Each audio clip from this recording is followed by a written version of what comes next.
The views and opinions expressed during this program are solely those of the individuals involved and do not reflect the views of Explorewithsu. As such, this channel cannot be held liable for any legal actions arising from the content of this program.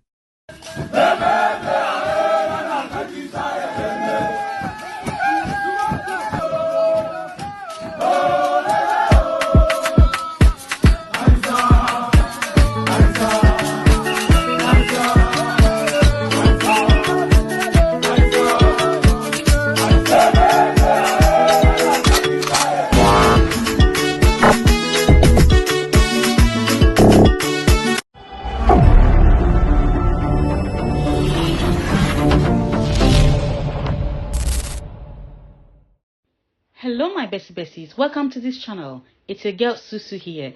If you are not subscribed yet, please do well to subscribe, support this channel, like this video, comment and share. Thank you. My besties, Explorewithsu brings to you the Radio of Biafra live broadcast by the IPOB Supreme Leader Mazi Nnamdi KANU. So you know it's got to be a good content full of knowledge. Take a sit, relax while you listen and learn. Glorious song, play it, sing it, all hail Biafra.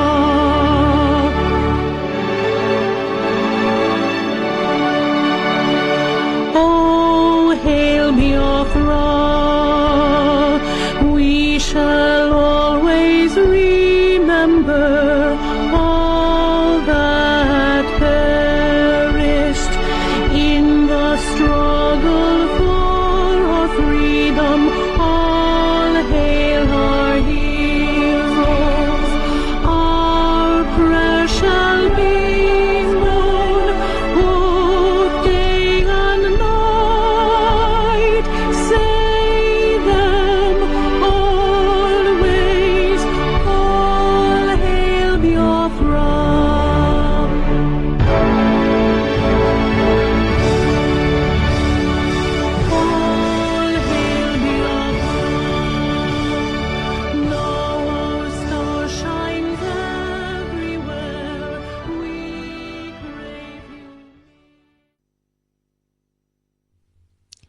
Good evening, wonderful people, great Biafrans, wherever you are on the face of this very planet. It is my delight and pleasure this very evening of the 18th day of April in the year of our Lord 2015, with the time now standing at 8 minutes past 7 p.m. in the evening, to welcome each and every one of you, irrespective of where you are on the face of this very planet. We ask you to join us again, because our work will never end until the kingdom of heaven is called down to this very earth. Our work will not be done until Biafra is restored. Our work will not be done until the children of the Most High God, Chukwu Abiama, recognizes that Chukwu Abiama alone is worthy of praise. Our work will not be done until hopelessness is removed and hope.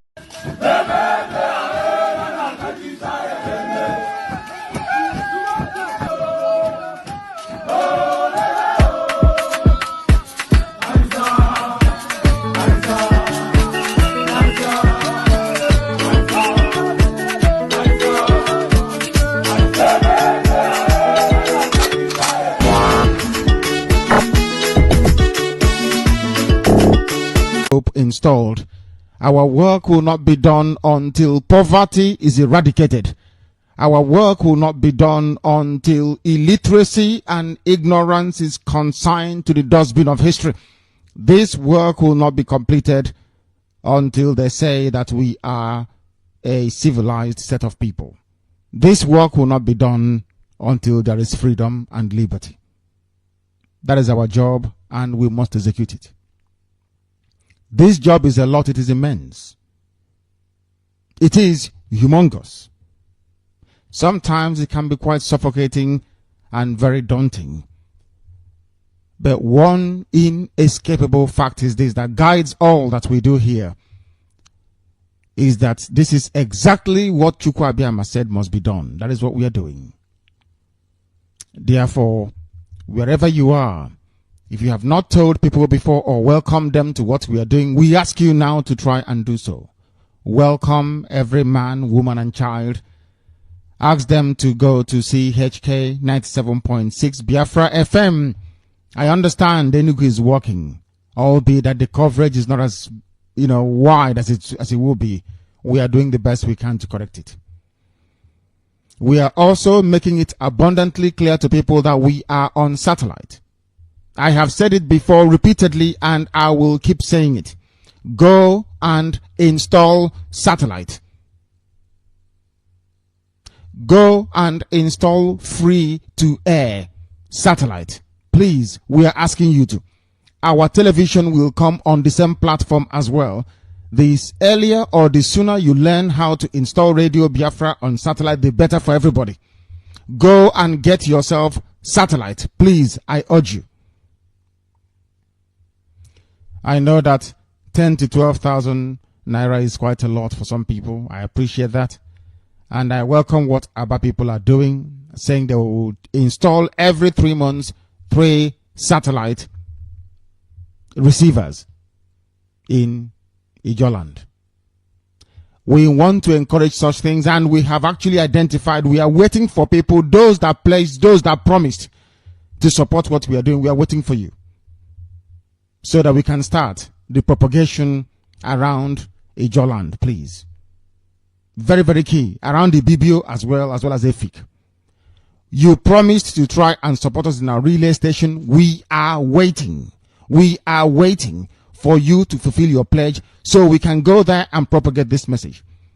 Something occurred to me today which is quite astonishing. That with truth, we will actually win this very battle. And then we go to war to finish it off, to embellish it. Therefore, good morning, good afternoon, good evening, and good night to some of you, especially those in the far eastern part of the world. In Malaysia, we want them to wake up. If you're in Malaysia and you're listening to my voice, you must attend your nearest family meeting. From this coming month of May, I want Malaysia to go back to how it used to be before. But everybody involved in tittle-tattle and in gossip, they are not welcome back, please. Our forgiveness doesn't extend to them. They are not allowed to come back. They should stay outside and continue to watch in to see what we are doing.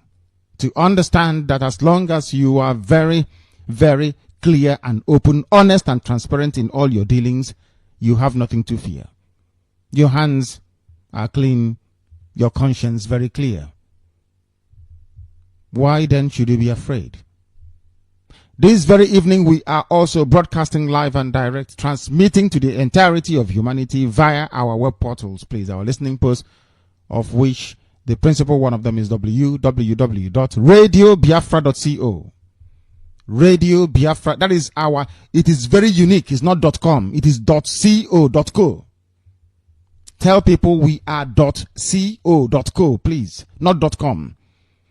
When we decide to launch our website for our newspapers as well, it will be .co, BiafraHerald.co, the BiafraTimes.co, not .com.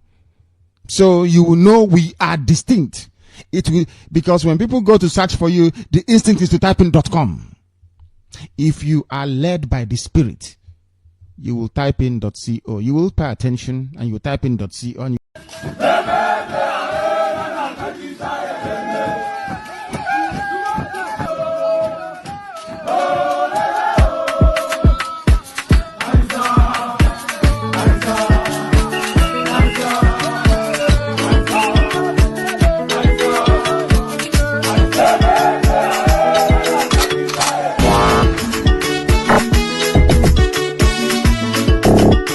you'll be with us. People right now, this very second, are listening to us via www.radiobiafra.co. Some of you are listening to us via IPOB.org. That is IPOB.org. Some of you also are listening to us via indigenouspeopleofbiafra.org. We are also on biafratelevision.co, please. biafratelevision.co. It is our other sister listening post. I said a listening post, please, not a radio station. If you go to www.ewithsubuiz, rblworld.tv. We are also there. If you have not downloaded TuneIn app, endeavor to do so. Go there, download it, search for Radio Biafra, please. Radio Biafra, nothing else. We don't answer any other name, please, for your information. Only Radio Biafra. Go and search for it. You will be able to find us. And once you find us, try and pin it either on your desktop or on the front screen of your whatever device that you're using to listen to us, so that one tap or one click you'll be able to join us every blessed morning and evening. And today will not be an exception. Having covered all those platforms, we therefore go out and tell you now to do what you should rightly do. Use every social media platform you are on to tell those around you that you're listening to Radio Biafra. Inbox your friends and your family. Tell them to listen. Don't preach Biafra to them. Ask them to listen to Radio Biafra. That's all they need to do. Once they listen and they are part of us spiritually, they will naturally be drawn to us. Don't preach Biafra to people.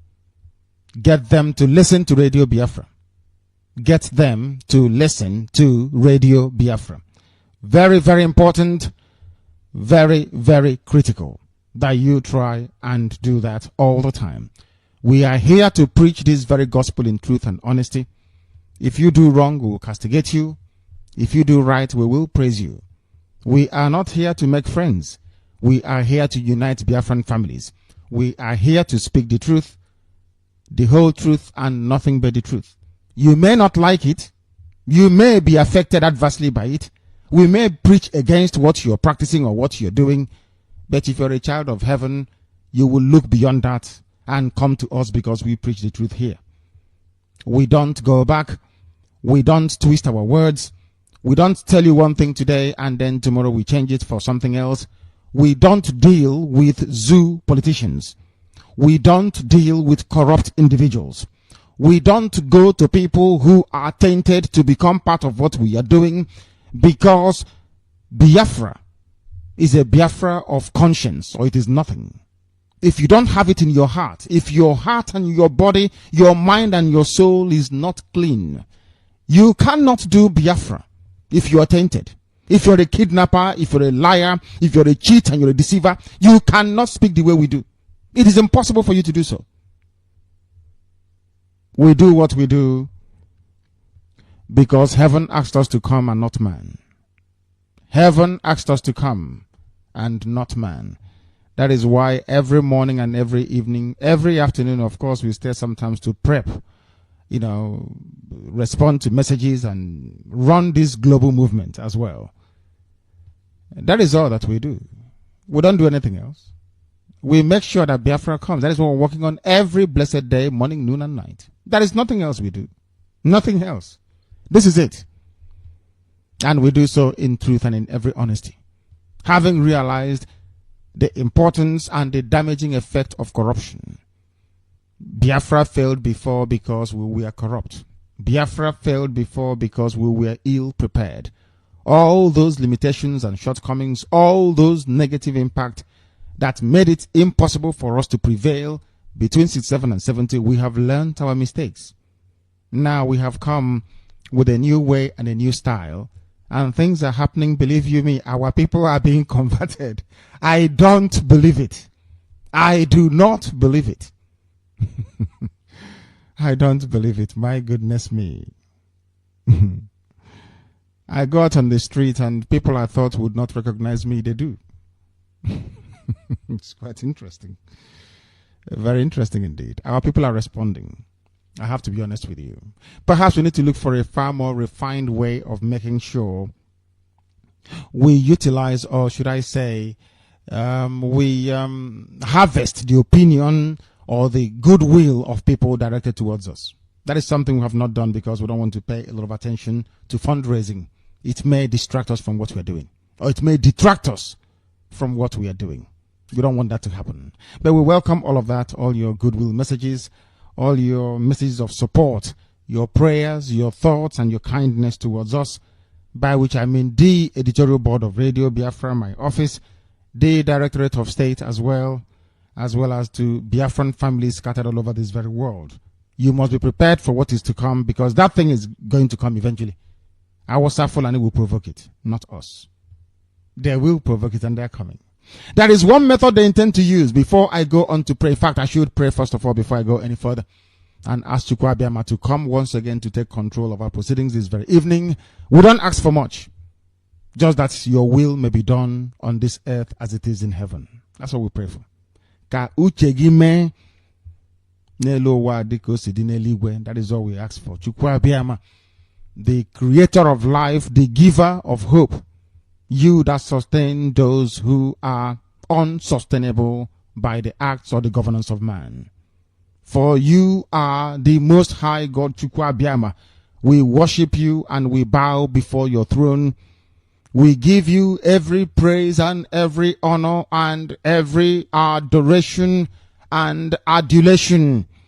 We kneel, we bow, we prostrate, not before any other thing, but before your magnificence. We announce it proudly to the whole world that we are your children.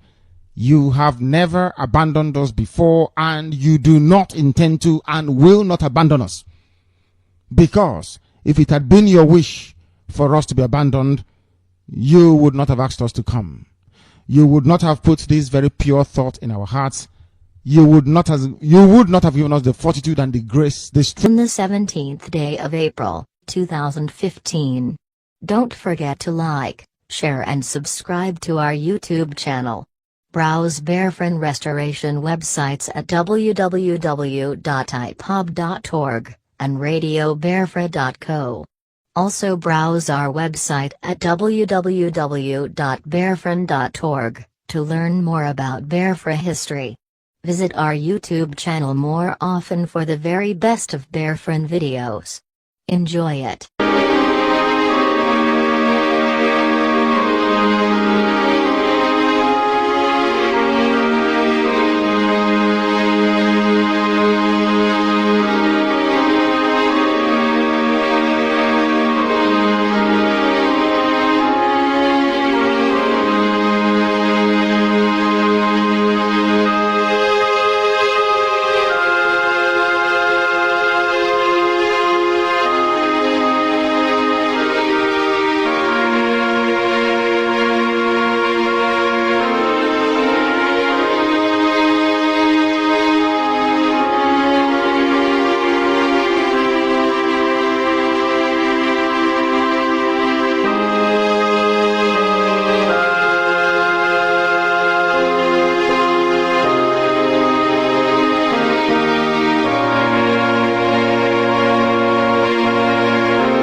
We have emerged triumphant from all our foes. Through the crucible unscathed, we passed victorious. Our trumpets pealing the glorious song. Play it, sing it, all hail Biafra.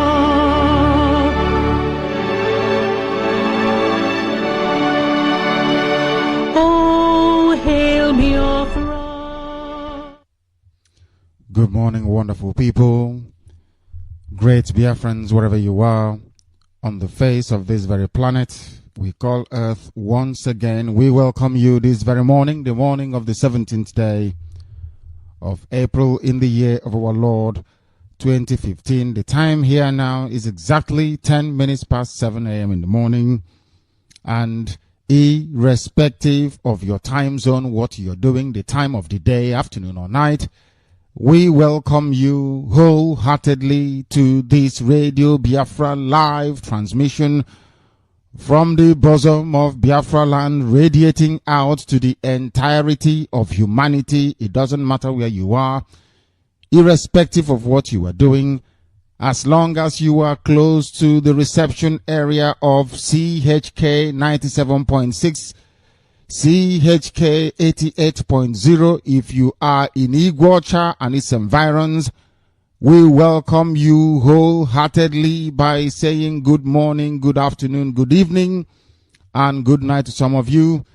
Those of you in the far western part of the world, for some who are still sleeping, some of you, it is your late evening. If you are in Los Angeles, I presume the time now is very close to 11 p.m. yesterday. They have not gone into today. In Los Angeles, in America, it is still their Thursday, whereas we are in Friday over here. We welcome each and every one of you. Any part of this very planet you go to, there is somebody somewhere listening to Radio Biafra at this precise moment, which makes us, I would not say arguably, I would say definitively, the largest indigenous broadcaster anywhere on this earth. People don't come out to say they're listening, but we know of course they are, because our figures tell us that all the time. And we welcome each and every one of them. Even those of you listening from underneath the bed. Radio Biafra, we welcome each and every one of you. The cowards and also the brave, we welcome each and every one of you. Maybe today you're a coward. Tomorrow you'll be brave enough to come out and say, I am a genuine hardcore Biafran. Who knows? After all, Paul was converted on the road to Damascus. Who knows if today, this very morning, will be your road to Damascus, when you will eventually see the light, you will embrace the truth, you will understand that Chukwu Abiyama is God, and then you will recognize who you are, that you're a Biafran. And from this very day onwards, you will be able to conduct yourself like one. Please tell those of them around you, tell friends and family. If you're not listening via CHK 97.6 or 88.0, if you're in Iguacha and its environs, you'll be listening to us via satellite, because Radio Biafra is also a satellite broadcaster. If you're not listening via satellite, you will then of course be listening via any of our portals or our application online. By which I mean, if you have downloaded the TuneIn app, search for Radio Biafra. We have no other name. Radio Biafra. That's our name. Anything else is Awusa Fulani Yoruba concoction. Radio Biafra is our name. That's when I'm going to something happened with Billy Human Rights Initiative, or Animal Rights Initiative as they call themselves. Today they no longer exist. They only exist in the imagination of the idiots who thought that they can drag Biafra down the gutter by aligning with APC Boko Haram. Today they have lost relevance. Today they are no longer sensible. Nobody regards them as anything, because the same thing happened. They wanted to confuse people. They wanted to deceive, and they have fallen to pieces. As we told them, because in the end we always win. In the end, we always win. That is why I say to you, be very, very careful. If it is not Radio Biafra, then you are listening to something created by our people to confuse you. Not to convince you, I would say, but to plant seeds of doubt in your mind. Our name is Radio Biafra. Nothing more, nothing less. Anybody answering to any other thing, because as simple as that. Here we are live this very morning. We are direct, and humanity is listening. We have come to do nothing else apart from preach this very gospel that Chukwu Abiyama in heaven ordained or asked us to come and preach. Without heaven, we wouldn't have come. Without Chukwu Abiyama, who determined that we should come, this very day we will not be preaching this very gospel. That is why everything we are, we owe to the grace of the throne of heaven. If we abandon Chukwu Abiyama, how can Biafra come? Of course, Biafra would not come. You've tried it before. The Pharaoh said they have tried it before, it did not work. Because here we worship the one true, almighty, gracious Chukwu Abiyama, resident in heaven, his abode, and this very earth his footstool. That is why we give him honor, we give him praise, we give him adoration and adulation. That is why we uplift his holy name. That is why we bow before his throne of magnificence and holiness. That is why we have no other God apart from thee. That is why all our hope, all our trust is in thee, O Lord of hosts. This morning we commit all that we are, your children, IPOB, hardcore, those of them who were born for this noble task, into your care, your gracious care, O Lord. We commit all of them, their families, their children, everybody. We ask you to be merciful upon them. Chukwu Abiyama, you gave birth to them. You created them. You asked them to come to perform this almost impossible miracle, because the restoration of your kingdom upon this very dwelling place of Satan is very difficult. But by your grace, your might, and your mercy, we must prevail. We must prevail. Oh heaven, we have to prevail. And you have made it possible for us. You have given us all the instruments to wear down the shackles of enslavement, the shackles of bondage, this chain of slavery around our necks, our hands, and our wrists. Oh, Heavenly Father, we have come that your will be done on this very earth as it is in heaven. This morning will not be an exception. We will praise you very gladly. And we are very proud to say that Chukwu Abiyama is indeed God in heaven, the creation itself, that mankind may hear, that humanity may appreciate, and come to the full recognition that there is nothing they can do to repress this very work which we are doing, because we were ordained by heaven to come down here to preach it. We don't write anything, oh Lord, before we come on air. We don't make any notes. We don't memorize. We don't cram. We come here and you put your word in our mouth and we preach it without fear before our enemies, as we promised you at the Temple of Solomon in Jerusalem, that your gospel will be preached without fear or favor. The same thing we are going to do this morning. We thank you. We bless your holy name. So that in the end, after Biafra must have come, after he must have restored it, because we are only mere agents or catalysts in this process, Biafra is in your gift to give. So that in the end, mankind will say that their God is the true living God. That they may come to your knowledge, to your rich understanding, that they may in the end say that all honor and glory belonged to Chukwu Abiyama and no other, now and forever. He said, I gladly welcome you once again this very morning. Please welcome other people around you. Tell them that we are live. Use whatever means you have at your disposal. You don't need to convince anybody. Ask them to listen to Radio Biafra. That's all. We don't do any preaching. Oh, I've been trying to talk to them, as our brother reminded us yesterday, all the way from China. Don't try to convince them, to let them. No, you don't need to do that. Just say to them, have you listened to Radio Biafra? If the answer is yes, then your job is done. Ask them to listen. You know, the very first day they'll be saying, no, what sort of thing is this? And they insult people that is. But after a while, they understand that we are trying to save their useless lives. They will come to their senses. And they'll be even more fanatical than I am. Because I see people sometimes who are dead fanatical about this restoration effort. They will not be immune to it. If they have been chosen by Chukwu Abiyama to do this very work, they will come. Only those who we are designed, ordained to do this work are free to come close to us. That is why this very day will not be an exception. We must preach this very gospel in truth and honesty. And if you're listening to my voice this very morning, you will also listen to the voice of the rest of the people later on when our lines open for them to give us their opinion, their views, their thoughts, and their advice on how best to restore Biafra in truth and honesty. My name is Nnamdi KANU. I am the leader of the indigenous people of Biafra all over this very world, the commander of all her loyal forces, and in the same vein, the director of Radio Biafra. Yes, I hold 3 titles, all nominal, all designed to accomplish one singular, one noble task: the restoration of the kingdom of God upon the face of the earth. That kingdom of heaven is called Biafra, for those who do not know. If you don't know how divine Biafra is, we will teach you every blessed day that when Yahweh Yeshua prayed, Jesus Christ, according to the Greeks, he said, let thy kingdom come on earth as it is in heaven. He was talking about a particular place. That place is Biafra land. I'm telling you it is. Biafra land. It's what Yeshua was talking about. The very Son of God that the Greeks called Jesus Christ. I believe in his message and his gospel. As an Ebonite, I believe in it completely and totally.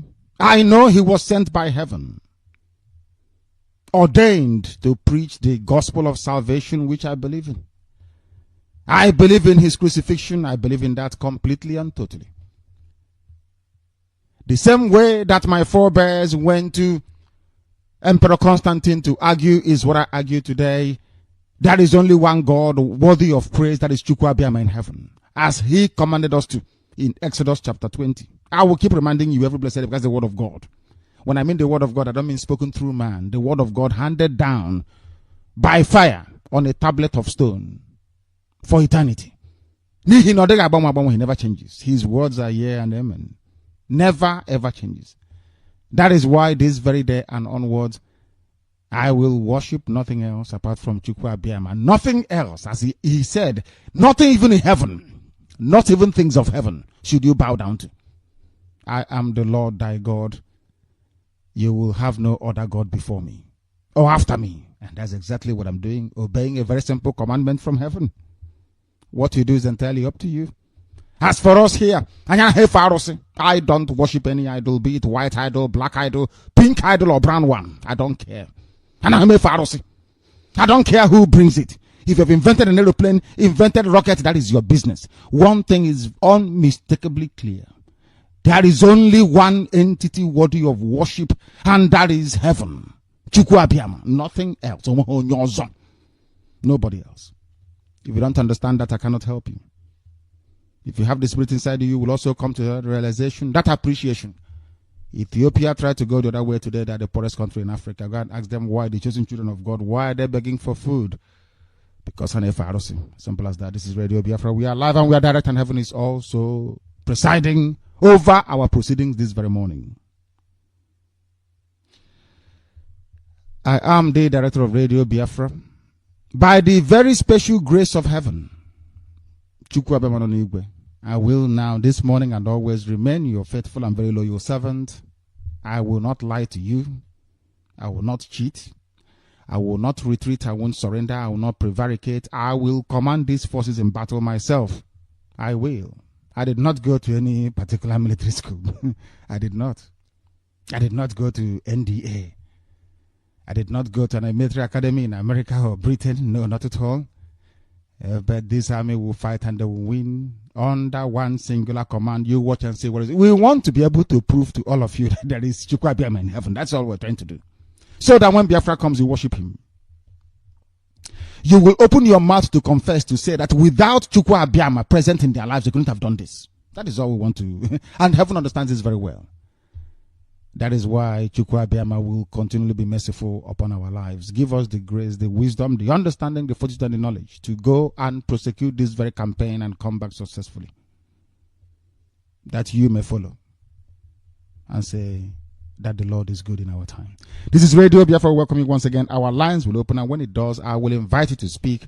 When I invite you to speak, just give us your name and where you're calling us from, and that is all you need to do. You will then proceed to give us your full name, and not only where you're calling from, but also your village as well. If you can, remember where you come from. Some of us came out. Some of us traveled abroad to all over the world. We don't even know where we come from anymore. I'm sure that some of you, if we ask you to come back tomorrow morning, you will drive past your father's compound.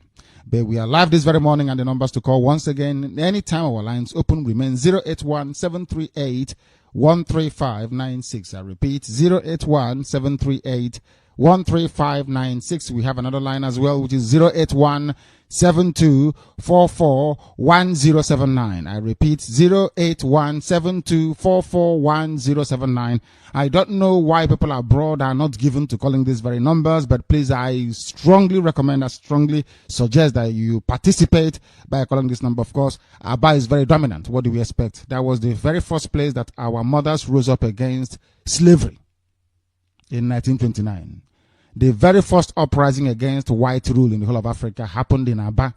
And those women gave birth to people that gave birth to people that gave birth until this very generation. And they have not disappointed. Aba, they have never disappointed. My good, it doesn't matter what the idiots of the past have done. But once they saw the route or the path to salvation, they latched onto it. And today, Aba cannot even be described as being formidable. They are simply exceptional. And that is how we expect them to continue until Biafra comes and beyond. If you're in Aba and you're listening, tell your neighbors about it. Don't preach to them. Don't convince them about it. Oh, I in Aba, they are not listening what they are saying because you're not saying the right things. Ask them to listen to Radio Biafra. That is all. If you're listening via any of your portable devices, because with your mobile phone, you can listen to Radio Biafra either on FM if you're in CHK coverage area, or you can also go online using your mobile phone, your tablet, your laptop, your mainframe computer, anything that has internet access on it. You can listen to Radio Biafra. Simple as that. So what are you waiting for? If you're prevaricating, if you're waiting, that means you're not chosen by heaven to receive this very gospel. But this morning we must preach it, as we have always done and will continue to do. If the barrister is able or disposed to join me, I will gladly welcome him. Therefore, I will say to the very eminent barrister, please, if you can access this platform via Viber, please, if you may. Use Viber to come to us. Once you do so, we will very graciously take your call, because the barrister is important to us, and I will welcome him anytime, any day. We continue what we are doing. We will continue to do this very work, and it is very, very critical and very, very necessary that we undertake it. Somebody sent me a message saying that he said we must read this very message right to the end. Right to the end. And we shall do so. Somebody sent me a message on WhatsApp saying we must read it, and I will read it and send it onto my private line as well, and I will endeavor to read it as well. I will read it. And also this very day, please, if you're not in the habit of preaching Biafra to people, just do it. I'm not asking you to convince anybody by the strength or the magnitude of your argument. All I want you to do is to go out and say to them, listen to Radio Biafra, then make up your mind. That is all you need to do. And once you do that, we shall welcome it very, very gladly and with open arms as well. I will proceed, therefore, this very morning with the time now standing at exactly 27 minutes past 7 a.m. in the morning to please present to you and to the entirety of humanity our news headlines and accompanying news summary, after which our lines will open, and then we take your calls. Here we just don't give you the news. Here we just don't broadcast it. Here we educate, we inform, and we enlighten. Our challenge is very simple. If there's anything here we have said that is wrong, go and research it and tell us we are wrong. From the age of Biafra to every other theory, every other hypothesis we have put forward, no one has up to date come forward to disprove them. When we say we are the center of the world, nobody says no to that, because all the facts and evidence are there pointing towards that inescapable outcome, that indeed we are the center of the universe. By which I mean 0 longitude and 0 latitude is in the Biafran waters. Of course, we are the chosen children of heaven. If not, why would time begin from where we come from? Do you understand what I'm saying? I said time itself began from where we come from, which is Biafra land. Time started in Biafra. Malite Oge is from Biafra. I don't think you know these things. And for you to come from there means you're very special. Very, very special. And this morning we make you understand that sometimes we are very upset with you because of your intransigence and your complacency. But all the same, we remind you of the very special place you occupy in the heart of Chukwu Abiyama in heaven. That is why you will not kneel before a Yoruba pastor. If you are attending Winners Chapel, Redeemed Church, you are a child of Satan. You are a child of Satan. You may be a pastor there because from there you're feeding your family. It is understandable, but the truth must be spoken. And we don't care who gets upset or who is happy about it. All we do here is to preach this very gospel in truth and honesty, and that is exactly what we're going to do this very morning, without exception to the rule. We begin by presenting our headlines this morning that the zoo is not broke, according to Okonjo Iweala. I don't know what they mean. When words come out of the mouth of those serving in government, a black person, I have every need and reason to doubt it. Nigeria is not broke, according to Okonjo-Iweala, if it is not broke, why are you not paying teachers? If the zoo is not broke, why can't you fix the roads properly? If the zoo is not broke, why are people picking up food from dustbin? If the zoo is not broke, why are you disposing or discharging of refuse on the streets? If the zoo is not broke, how come there is no electricity? If the zoo is not broke, how come students come out of universities even poorer in knowledge than they went in? If the zoo is not broke, how come children are being kidnapped and cut to pieces, their organs being sold? If the zoo isn't broke, why are people finding life extremely intolerable? If the zoo is not broke, why is it that you have a terrorist in power? Or he just recently elected?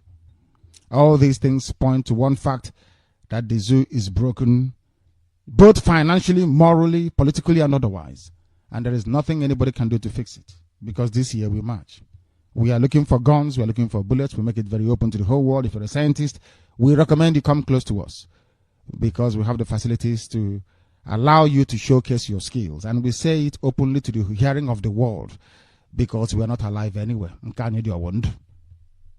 Instead of us to live life within a zoo as a zoo citizen, death is even better than living.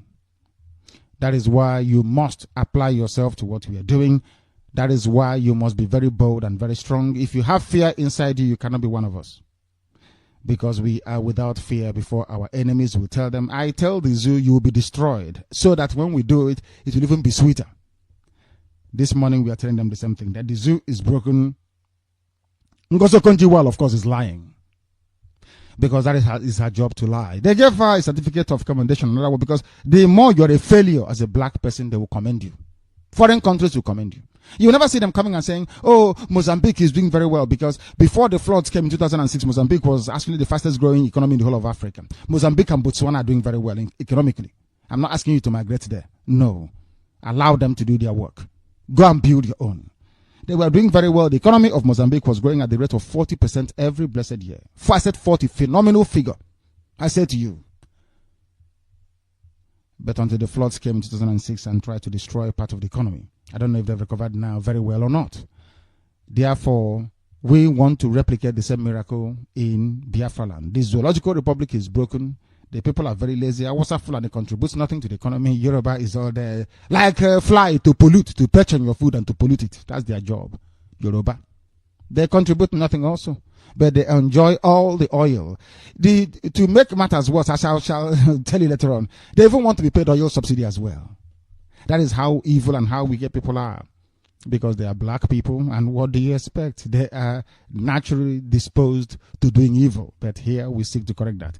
By shining light upon the darkest recesses of the soul of black people from Africa, we intend to enlighten them, to lead them from darkness into light, for them to come out of ignorance into knowledge, and in the same process acquire the necessary wisdom to be able to make life-changing choices about themselves. The zoo is not broke, according to Okonjo-Iweala. How she came to that realization, I have no idea.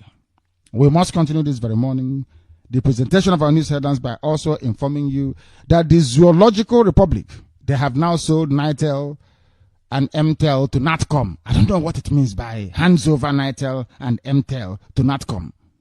They are always changing hands, and from where people are, from their poverty-stricken, lowly positions, you look at these things and you think they are news. Of course they are not. Nothing ever goes forward. Everything is always regressing. After all, Obasanjo got a deal with MTN. MTN is owned by a South African government. I don't know why South Africans are busy killing people. You don't know what to do you? You boycott MTN. MTN is owned by South Africans. Some people today running about killing other people. MTN is the largest, of course, indigenous net communications provider in the whole of Africa, riding on a loan provided to them through World Bank and Africa Development Bank. I'm now giving you insider information. It's just a group of people that came together in South Africa and decided to float it. They spoke to some people, including Obasanjo. Obasanjo put a stake in it, because there was something Obasanjo learned from Awolowo. Obasanjo learned, as every Yoruba man would, that if you are in political power and you have the power to negotiate very lucrative economic deals, then write your name into it as well. Obasanjo still makes money today from MTN. Typical Yoruba man. Typical black monkey. That's the way they behave. There is no honor, there is no integrity. The same thing is happening all over the place now. They have decided to hive off Nitel and MTEL to something called NATCOM. This NatCom later on, I'm sure they're going to sell it to somebody else. That is the way they behave. That is the way they are, because they're baboons and monkeys. What do they know about economics? Absolutely nothing. Buying and selling. In the end, it comes down to it. They buy and they sell. They never produce, they never manufacture anything at all. Even when they do, it's all fake drugs everywhere. There's something about their lives and their disposition that makes me crawl, honestly, with, I don't know, disdain. The ignorance of the black man fills me with loathing. I can't stand it. I can't tolerate it. Very sad indeed. Very, very sad. APC to scrutinize Jonathan's notes with experts, says Odigye Oyegun. APC to scrutinize. Amazing. Scrutinize. Who scrutinized Yaradua or Basanjo when they were there? I warned Jonathan, you are treading very, very perilously on thin ice. I told him, the people you're dealing with, you think they love you? Of course they don't. Yoruba and Hausa Fulani ganged up against us because we have all the intellect, we have all the natural resources, and they need access to it. The same way America and Britain need access to world resources to be able to flourish, including China itself, because if you want to flourish, you need to convert raw materials into finished goods. It's the same way that for Yoruba, Hausa Fulani to survive, they need access to the oil fields of Biafra land. That's exactly what they're doing. They are doing what any other human subspecies will be able to do. And this is not an exceptional era. The problem we have is on people, Ejo. I'm saying it live on air so people will understand. You know, because we speak the truth here. I'm not sure if you know that. We don't give a dime. Unless you are afraid of the truth, you cannot accept what we're saying. Ejo is a weak link in Biafra at the moment. The enemies have gone inside them very deeply. Very, very deeply. Ejo, the enemy has gone into Ejo people very deeply. We must try and make them see the light. That is why the next phase of CHK stations or relay stations will be placed in the areas around the zone to make sure that we bring them up to speed, because there is so much ignorance there. We need to educate them. The enemy has penetrated the Ejo land so much that people don't know what they want anymore. 1 week is resource control. The next week they want freedom. The next week they want oil pipeline contract. Nobody knows what they're looking for. As for us and the rest of Biafra, we are asking for freedom, nothing more, nothing less. We want to be free. And then after that, resources can take care of itself. We need to work on the mind of Ijo people, because Hausa have destroyed them completely. Yoruba have used their media to saturate their brains, I'm telling you. They are the only weak link we have. Ejo, they are the only people who are weak that we have at the moment. I'm telling you the truth. Ibibio is very solid. Efik, very, very solid. Even Idoma, exceptionally strong. Egala is also coming with us. Ishekiri is strong. Isoko is strong. Urobo is strong. The only place we have a weak link is in Ejo land. And we must go there to preach this very gospel, so that they may understand it. Because right now they don't. Jonathan to be scrutinized. We told him that they don't like you. He thought we were joking, and now it's very apparent. Jonathan and all Ijo people, when was the last time a Yoruba man voted for you? They never have. 2011 they voted for, is it AC or whatever it's called? Have you forgotten? It seems you've forgotten. So when Ijo people are saying that some Yorubas, I don't know the part they're talking about. Which Yoruba loves you? Which Yoruba loves you, I ask? The answer is none. Absolutely none. You don't understand, do you? But here we make you understand. When was the last time Hausa people voted for Jonathan or an Ijo man? The answer is no. Or Ijo speaking, or of a Biafran of Ijo extraction.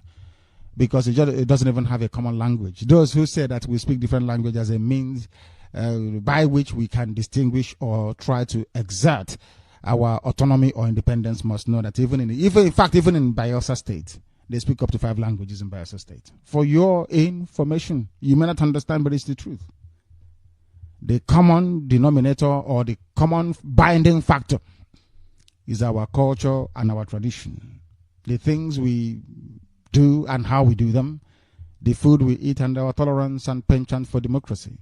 That's all that unites us together as a people.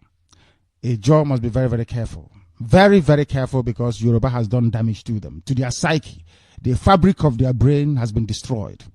We must seek to repair it. The same way we've prepared others, There is no need or reason why IPOB cannot go to that part of the world and repair the brains of Ijaw people that have been damaged by years of Yoruba onslaught, propaganda, media war, which we are now seeking to redress, which we are now seeking to correct. NLC to Benue government, pay workers outstanding salaries or face our wrath. Please come to Abia and do the same.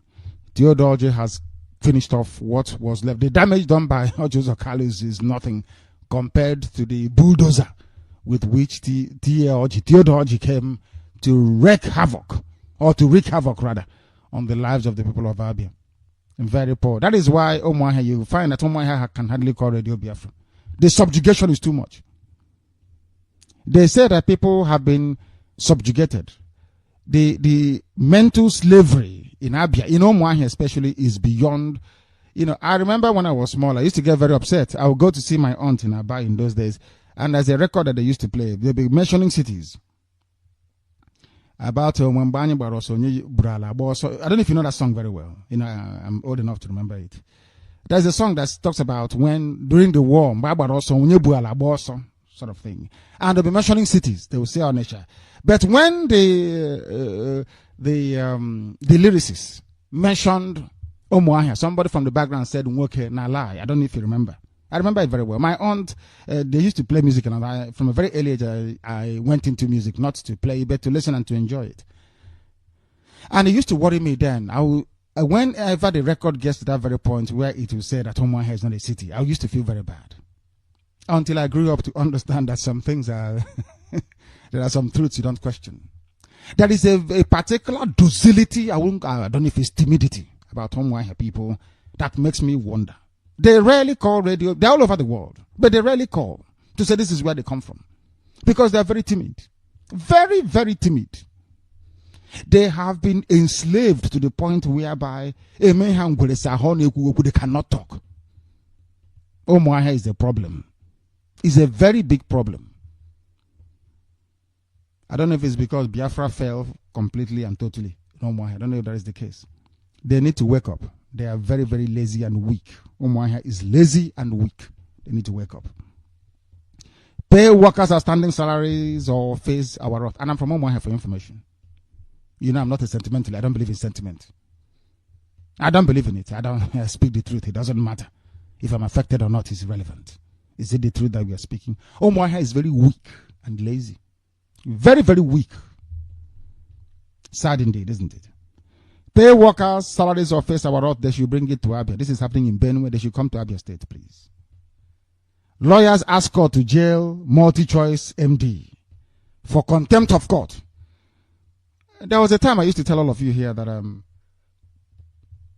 when it comes to the zoo called Nigeria, that they don't obey the law. I'm sure some of you were up in arms. I said they don't obey the law. Some of you do not agree with me, but today, as always, the evidence is here for all to see that they do not obey the law. They don't. MultiChoice was asked to reduce their MultiChoice is DSTV, the people that give you satellite television. They asked them to reduce the cost, the charge, and they said no, they won't. A court of law ruled. They said, oh, please, to hell with court. Who is the court? Here we can bribe anybody we like. And they continue charging. After all, the increase that they heaped upon can give them nearly $1 billion extra every month. So if we give from that 1 billion we are making, if we give a judge maybe 10 million naira, so it's a good deal. Nobody obeys the law, but they say we have law. I'm in a law school. I'm reading law, and I said to them, "You're reading law in the zoo, Nigeria. You're reading law." They say, "Yeah, I'm a lawyer." But there is no law in the place. A policeman can come out now and shoot somebody dead. The next day, they post him or her to the same position where they shot somebody yesterday. There is no law. But then I realized these are black people from Africa. What do they know? They don't know anything. We continue this very morning. We are live and direct. The time here now is approximately, I would say, 16 minutes to 8 a.m. in the morning. We are giving you our news headlines, after which, of course, will be accompanied by the news summary. 12 baboons and monkeys from the zoo and Ghanaian Christians thrown overboard by Muslims. Christians are weak. Anytime Muslims come, Christians will be cringing. They drown there. And these are the people you're in the same country with. Mad people. Mad people. I don't know why EU, when Obama is saying, we want to celebrate the diversity, the rich diversity and multi-religious ethnicity of Nigeria. I'm looking at it. I keep wondering, when I say that black people are daft, I don't just say it to insult anybody. It's because you are very foolish, honestly speaking. That is the truth. Now, nobody can ask Obama, my dear Mr. Terrorist President of America, can you please tell me which part of America has a sultan in it? It's a simple question. I don't know if you understand what I'm saying. Obama will ask you again. Which part of America is an emirate with an emir in it? Which part of America, if I can ask you please, has an Oba in it? But you want us to mix very well. In case you have forgotten, we are Biafrans, predominantly Christians. We have nothing to do with Islamic way of life. But I'm being forced to answer to an emir of Kanu who is a terrorist that beheaded Gideon Akaloka. For those who don't know, Sanusi, he was jailed for 2 years. I don't know if you know this. Do you know that Sanusi went to prison, the former CBN governor? Do you know Abacha threw him in jail for masterminding the terrorist killing of an Igbo man called Gideon Akaloka, who was accused of insulting Islam just because he was preaching from the Holy Book, the Bible. They went to Kanu police station, they brought out Gideon Akaloka and cut off his head. Are you aware of that? Do you know who did it? The present emir of Kanu, the fourth most powerful man in the zoo. I'm not sure you do, but now this morning you know. When Cameron is telling you about, we want to celebrate the depth of the diversity, nobody wants to see what they created destroyed. The British people were playing God. If you look in the Bible, it says, and God created heavens and the earth. If you look, just go to Google now and type in who created Nigeria. They will say British created. They use the word creation. These are the things that some of you don't quite grasp. They are very subtle and very almost, subliminal. You don't feel it. There is something very sublime about it. It's not very apparent. But when they said the British then created Nigeria, it's like saying that God made the heavens and the earth, creation. When you accept the word Nigeria as being created by the British, you are saying that the British people are your God. Do you understand what I'm saying? Because only God can create. Creation.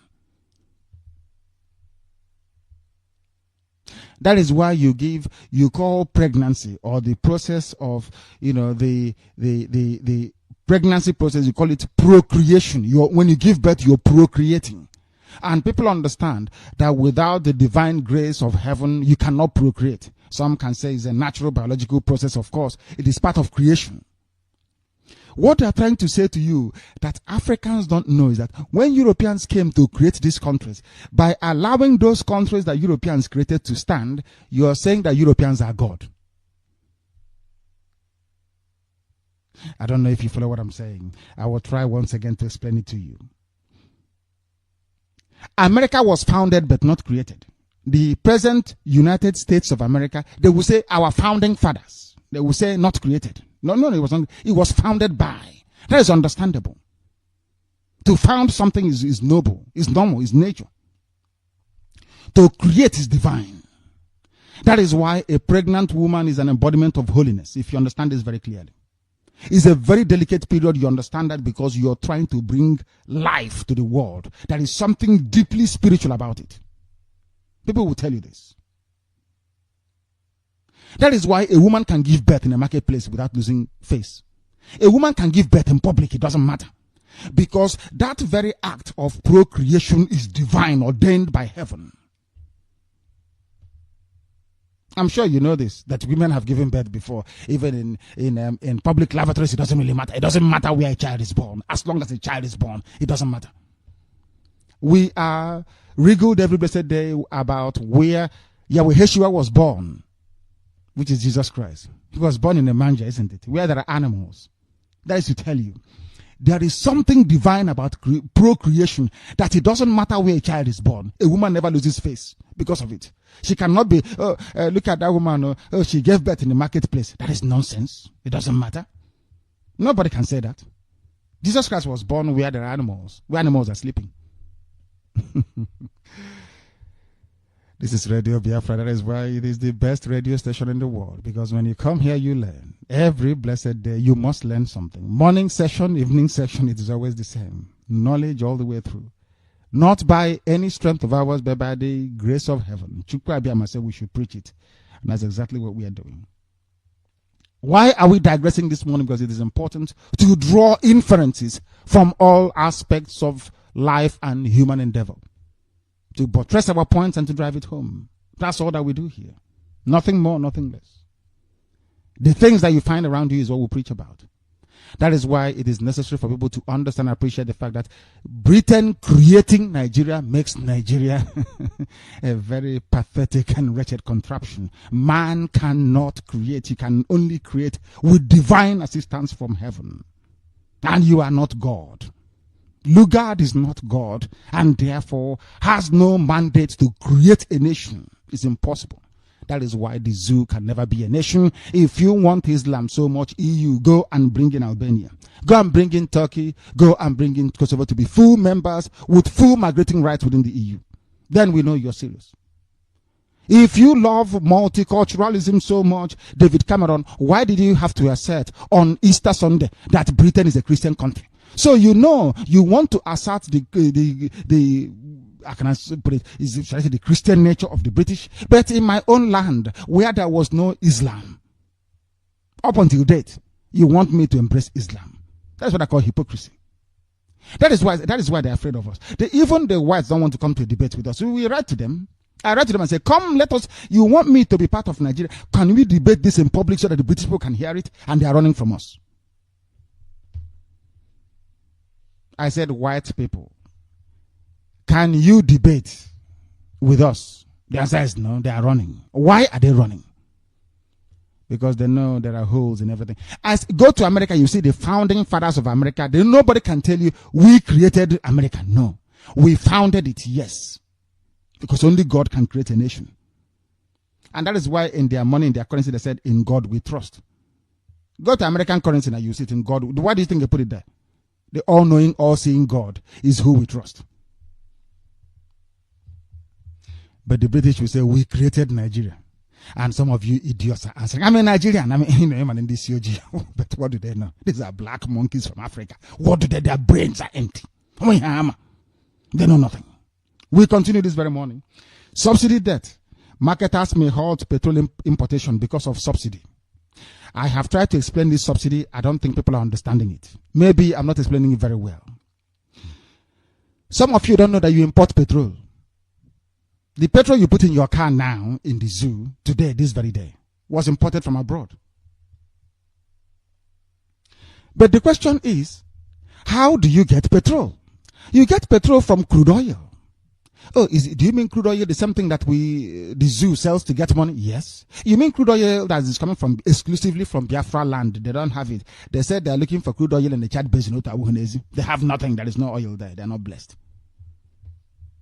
Oh, you mean the same crude oil coming from there? Yes, it is called crude oil because it is in a crude form. It's not been refined. That's the meaning of the word crude. Something that is not refined is called crude. That is why when you present an argument that is illogical and incoherent, they say your argument is crude. It's not refined. Go and refine it. Make it more digestible.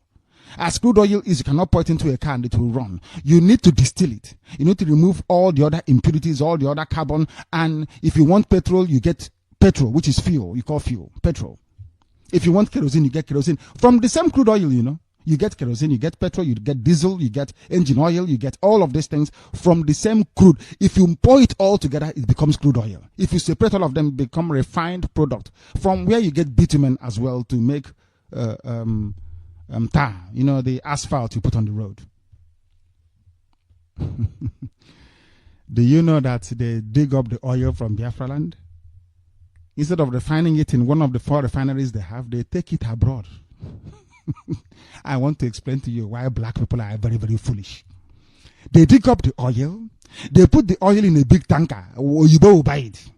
With the help of black monkeys from calling themselves Nigerians. They connive together. Look at people conniving with Oyibo to rob their own people. You know, when I go against black people, some of you don't understand. I'm going against them because how can you go and bring in a white man to help impoverish your own people? To make them poorer? A white man goes out to look for something that will develop his country. A black man is going to bring a white person to come back to impoverish his own people. Sad, isn't it? And they come and they take this oil and they take it abroad. Some have refiners like Abacha in Equatorial Guinea. Some of them have in Ivory Coast. Some have in Cape Verde. They take, some have even in America and in Brazil. They take the oil in a boat. The boat will be steaming for months to Brazil. Now they put it in a machine in a refinery in Brazil. Oil, engine oil will come out from one side, diesel will come out from the other side, kerosene will come, petrol will come. The zoo. They take all this product one. When they were transporting, they transported it in one ship. But now to bring it back from Brazil or from Equatorial Guinea, they now need to hire about 4 new ships to bring back the separate products that they have. And as they come into Lagos, they say, "Oh, we have come with petrol, you know. Before we discharge this petrol, can you pay us, please?" But you're saying to them, when you took the crude oil here, you said you're going to sell to white man, yes? And now you're bringing it back. You want us to pay you? It's called subsidy. Now, Jonathan will pay subsidy to these people. Subsidy means money payment for bringing in petrol. Okay, but how about the refineries that you have in Port Harcourt? No, we don't want to use it. But why? Because if we use it, it will create employment, and there will be not many 18-year-old girls as prostitutes we can carry on the road, you see. I don't know if you understand what I'm saying. I'll repeat. Why is it that the refineries are not working? Because if the refineries are working, that means that people will be meaningfully employed, and that young graduate that just left school that we are playing with, we can no longer play with them because they'll be working, and the only thing we have to give to them is money. And if they have money, how can we play with them if we want to? In other words, Nigeria itself as a state is encouraging prostitution of young girls because they know that poverty is the driving force behind prostitution. So if you close down all these companies, all these little girls who are graduates who can't even read or write their names anywhere, they will turn to prostitution. So an Hausa man can have sex to as many Igbo girls as possible. You don't know that before? Now you know. This is Radio Biafra. We continue. Marketers are being paid subsidy. I do apologize this morning for trying to delve into too much into the presentation of our news headlines, but here on Radio Biafra, that's what we do. We make things as clear as possible. As clear as possible, please. Do bear with us. Group has defended Igbo support for Jonathan. Jonathan is our brother. That is what we are saying is as simple as that. Blood is thicker than water. If you come to Africa, it is the politics of tribe, isn't it? Where you come from. Your own people. Why did Alamajiri vote for the terrorist Buhari? Why is Boko Haram supporting Buhari? Because it's their own. He's going to bring them Sharia law to make it easier for them to conquer everybody. By the time Buhari is leaving, he will be near his deathbed. And the worst thing you can have is a dying Islamic dictator. They can do anything they like. So you people are in serious trouble. Very massive trouble, you know. And then after that, you go to the northeast. After northeast, then northwest. In the next 32 years, before it goes to Yoruba man again. Sad, isn't it? Monkeys and baboons in South Africa asked to remain indoors. Every Nigerian, please stay indoors or they kill you. When you come out, who are these Nigerians in South Africa? Of course, predominantly Biafran people with a sprinkling of Yoruba. There is no Hausa man there, so they need not worry. Oil search in the Chad Basin suffers setback. They said there is oil in the Chad Basin. I don't know who told them that before. They said there is oil in Chad Basin. Force is a lie. Did they have any oil there? The answer is no. The answer is no. They are looking for, you know, Hausa cannot live without oil. The only thing they know is oil. Let us sell Nyamiri oil and get money. That is the only thing they worry about. Even Babangida said it, that they went to war. In fact, even Maita Masule also said it, that their young men did not die to bring the oil, only to give it away. That they are prepared to die for it, if need be. That is why their budget for defense of their oil interest is $18 billion. And us, we are struggling to raise 5,000 pounds in a month. A classic case of David and Goliath. But I'm very confident we are going to win. We will go to war, that is true, and we will win. I want Hausa to prepare as much as they can. I want them to prepare. But in the end, we will prevail, so that you will know there is Chukwabiyama in heaven. Oil search in the Chad Basin yields nothing because there is no oil there. Abubakar leads Alison Mateke to meet Jonathan, whatever that means. I don't know if Abubakar is the person that recommended Alison Mateke to Jonathan. Why would Abubakar lead Alison Mateke, who is a Biafran, to Jonathan, who is also a Biafran? I don't understand it. Doesn't make sense to me. The zoo is not broke, as I reported earlier, according to Okonji Iweala. We're also reporting that when Rhodes and Mugabe fell, this is Africa's a special report on Cecil Rhodes and Mugabe. Ibadan gets new chief imam. I told you that they have been conquered. Yoruba, they have been subjugated. Yoruba is an Islamic territory. Some of you don't know this. Yoruba is an Islamic territory. They get a new chief imam. So the zoo is better off with Yoruba and Hausa Fulani in it because they will conquer them very, very soon, even more openly, and expand their caliphate out of Ilorin. Now, the news in greater detail. The news in greater detail. This is Radio Biafra. The time now is, of course, 8 a.m. in the morning. Here in Biafra land this very day, we are live and we are direct, and heaven is presiding over our proceedings. Heaven always presides here. And we cannot now. In case you don't know who Chukwu Abiyama is, he is creation. Okike. Chukwu Okike. Chukwu Abiyama is God in heaven. His name is Chukwu Abiyama. For those who are venerating him in heaven, in the throne, in his presence, you say Mama, which is a combination of beauty and holiness. It's the only word in the whole world that combines the two together. When you say Mama, it is greeting, you are acknowledging the beauty, the magnificence, and the holiness of heaven, all rolled into one. Each saying that Jehovah then saw is a Mama, that is the end of it. The only word that combines everything into one. That is how Chukwu Abiyama is worshipped in heaven. If you say Mama, he will listen to your prayers immediately. Defense fund,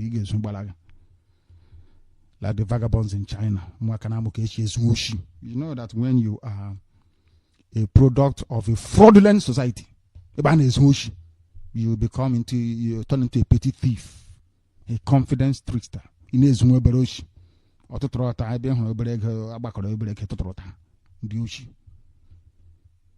will hear their story. It won't be pleasant, I can assure you, but you hear about it. You will. Those of them in Barcelona and the ones in China. Because of them, I will do that very program next week, unfailingly, on your transmitter. So you see what people are actually doing. How they tried to tell the zoo government about our transmitter so they can run away with our defense fund. They came back and they were telling people that we are the ones trying to make, but it was them that planned it. As soon as our transmitter came out, they went into retreat. They kept saying, oh, wait and see what is going to happen in the future. But you said the transmitter was not there. Now it is, let us wait and see. What is going to happen in the future hasn't happened yet. People spending over £100,000 to buy a transmitter and deliver it. The very first time you people have done such a thing in your lives before. Before we came, has anyone ever come to you before to unite people all over the world to do something as glorious and as noble as what we are doing? The answer is no. You may not appreciate the magnitude of what we're doing because you are not equipped intellectually to appreciate it. It's your own limitation that is the cause of your cynicism. Your own intellectual limitations. That is why you cannot comprehend the magnitude of the effort we are making here on IPOB, Radio Biafra, and even beyond. Very soon, by His grace, our newspaper will be out, the Biafra Herald and the Biafran Times. 2 publications. We are doing the best we can with the very limited resources in our possession. All the liars and cheats will keep handled today. They'll keep lying. Oh, I'm telling you, I am sure. Watch and see what will happen. And then that time comes and goes and there is nothing. We are still very strong and waxing strong. Wait and see what will happen. Till when are we waiting? You said there was no transmitter. Isn't it?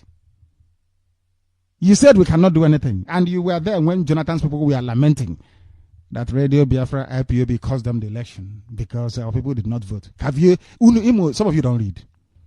Go and look at independent analysis and reports of the election. They will tell you that our people did not vote. It was only 9% that voted. The 9% that voted overwhelmingly for Jonathan. For your information. We said no election and that was none. For your information as well. So anything we say we are going to do, we do it. Why have we not marched yet? Because you stole our... Can you imagine how brazenly evil and wicked black people are? Living in China. You came and people contributed money in China towards the purchase of weapons and ammunition. You're holding on to it and you're asking us to march. We march with open hand, with nothing. And then we fail. And they, can't you see they have failed? That is why we are told Biafra name business now and forever, all of you involved in that rubbish. Watch and see what will happen to you. How you will fall from grace. In your next life, you'll not touch public funds again. You can hide and lie and be, dodging from one issue to the other. If I ask you now this very morning, what other problem do you have with us? You will say, oh, watch and see. Watch and see what exactly? Oh, I don't know, but just watch and see. As young as people are, you are evil. You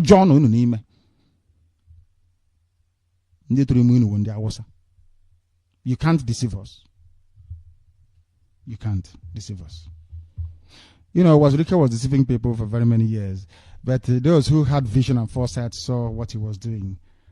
And even from day one, until this idiot sat down and signed a deal with the zoo government saying, give me money and I will give you Biafra. I will hand it over to you to do it as you please. And that was what he did. Can he speak the way we are doing? The answer is no. The thing about, for you to, you must forgive me this very morning, please, for digressing away from our headlines or news summary, but it is very, very critical that we do this. That the world may appreciate where we are coming from. Some of you don't understand what we are doing. You cannot grasp it. Because you are not in the spirit. You need to be able to understand it. From the way people speak and do things, you will know those who are real and those who are not. Do I defend Omwahi? Am I not from Omwahi? Do I defend them? My father is the king of my people. Do I come and say I'm a prince? Or I want the Ezeship to continue? I have said it very clearly live on air that in Biafra there will be no king, there will be no Eze in Biafra, no Igwe. Everybody will be equal before God in heaven and before man on this very earth. Equality everywhere. If you don't like it, you pack and go to the Ilorin and become an emir there. Some of you don't follow. Sometimes you think you're listening, but you're not following what we are doing. Has any group of people come out before to do what we are doing today? The answer is no. Can they do it? They cannot. Never. It's like saying that, when white people left Africa, that somehow Africans could have picked up immediately. And of course, everybody knew they cannot. Even to change ordinary zinc in a house, they cannot do it. Since the white man left, how many new railway lines have you built? The answer is 0. Do you know why? Because you can't do it. You think you can, but some of you have what I call the nationalist African mentality. When the white man goes, as they asked him, how are you going to pay for education, cocoa? How are you going to build roads, cocoa? How are you going to bridge? Everything is cocoa. They said, is that one product you're going to sell to build? He said, yes. Look at them today. Still as backward as ever. Open drainage, stinking gutter everywhere in Accra. You can't do it. You think it is easy. Oh, you're outside and you're looking in. And and they are very popular, I want to be popular. In the end, you fall. You collapse. Can't do it. Feel like, come and try. These idiots managed to convince some of you and trying to cover your tracks. Those of you in Barcelona and the ones in China. So, if we get Biafra and you manage to pretend, so in Biafra land, you will take the money of Biafra and you run away. And if they ask you, but you are the Minister of Finance, why are you running away with the country's money? Oh, because the president, I think he may do something wrong in the future. Is that why you're running with the country's money? Oh, yes, I'm running away with it because I don't trust the government, what they're going to do in the future. But have they done anything bad in the past? No, but I don't trust them in the future. Are you not sounding like an idiot? What have we done in the past that is wrong? Tell us, please. If not for Radio Biafra and IPOB, would you be known the way you are today? The answer is no. Would anybody come to you? No. People came to you to give you funds for Biafra. So why are you using Biafran funds to be ordering container, thinking that you can do business and turn over profit? Why? Because you're a natural born criminal. You're a thief. That is why you behave the way you do. What have we done in the past? You said it was transmitter. Now you have your transmitter. What else is the problem? You want us to match with what weapons? I'm asking you. You're holding down the money meant for the weapons, and you're asking me to match. How am I going to do it? You were talking about your monthly dues before I came out on the air to announce it. It was so shameful. People were writing to me, begging me, please don't disgrace us anymore. If you talk about the amount we are contributing every month, our enemies will think we're not serious. If you want, I'll get Nena to do it tonight. What you contribute is £4,800 every blessed month, all over the world. That's what you contribute. Is that not correct? What can you do with £4,800 to run an operation of this magnitude? If you want to give it to you and ask you to run our operations and you see how you can survive, then you will know it's by the grace of heaven. That's why we do what we do. Not for funds. For heaven's sake. That's the meaning of the word, heaven's sake. That's why we do what we do. This is Radio Biafra. We are continuing with our news in detail. This morning, people are learning. Everywhere around the world, they are learning, and you must try and bear with me. We will be here until we take all your calls. But of course, if we say that, that means we'll be here till tomorrow morning, even beyond. We continue with our news in detail. Nigeria is not broke, says Okonjo-Iweala. The zoo is not broken. The zoological republic, full of baboons and monkeys everywhere and there, and the ocean, including those of them in China. I'm not talking about the Biafran family in China that are very strong and very resolute. I'm talking about those. You don't know that some people are trying to do us the same thing that what's their name again? Onyuke did. The same thing that some of them, what's that man's name? Onwoken Tabiz, that they put second-hand clothing, okreka. In those days for Biafran children, he diverted to Cotonou and was selling second-hand clothing. So those of you in China, your families were stealing also. Ojukwu brought out his father's money, gave to some of them to go and buy weapons outside, and they ran away with the money. Ojukwu is a dictator. But he gave you his father's money to go and buy weapons. Where is the weapons? Where is it? Oh no, we don't like his style. The same thing is happening today in China and in Barcelona. Mad people. We recovered the ones they stole in Norway. We recovered the ones they stole in Denmark. But there are two sets of thieves, the ones in China and the ones in Barcelona. And eventually they will pay. They will eventually. You watch and see what's going to happen. The federal government yesterday reassured, the federal government meaning the Zoological Republic, baboons and monkeys, black people in Africa, as backward and as retarded as ever. The federal government of the zoo yesterday reassured the monkeys and the baboons, called Nigerians, that their zoo is financially sound and has been meeting its local and international financial obligations despite dwindling revenues from crude oil exports. The assurance came from Minister of Finance and Coordinating Minister of the Economy, Dr. Okonjo-Iweala. The minister who gave the assurances at a crowded press conference in Abuja said, despite the dwindling revenue of the nation due to falling crude oil prices and decrease in output, the nation is not broke as feared in some quarters. There have been concerns that the consistent fall in accruals to the Federation account in recent months could jeopardize implementation of the 2014 budget. But the minister said in Abuja that contingency plans were being put in place to forestall any immediate adverse effect on the budget. According to Okonjo-Iweala, the zoo is a country that is dependent on one commodity, oil. And that commodity is dependent on how much the buyers want to buy. I told you this before. But some of you listen. There were some people in America who are lettered. These are monkeys and baboons from the zoo. But they're in America and they have read in America. They are working. You're is paying them very well, so they can talk rubbish. Black people.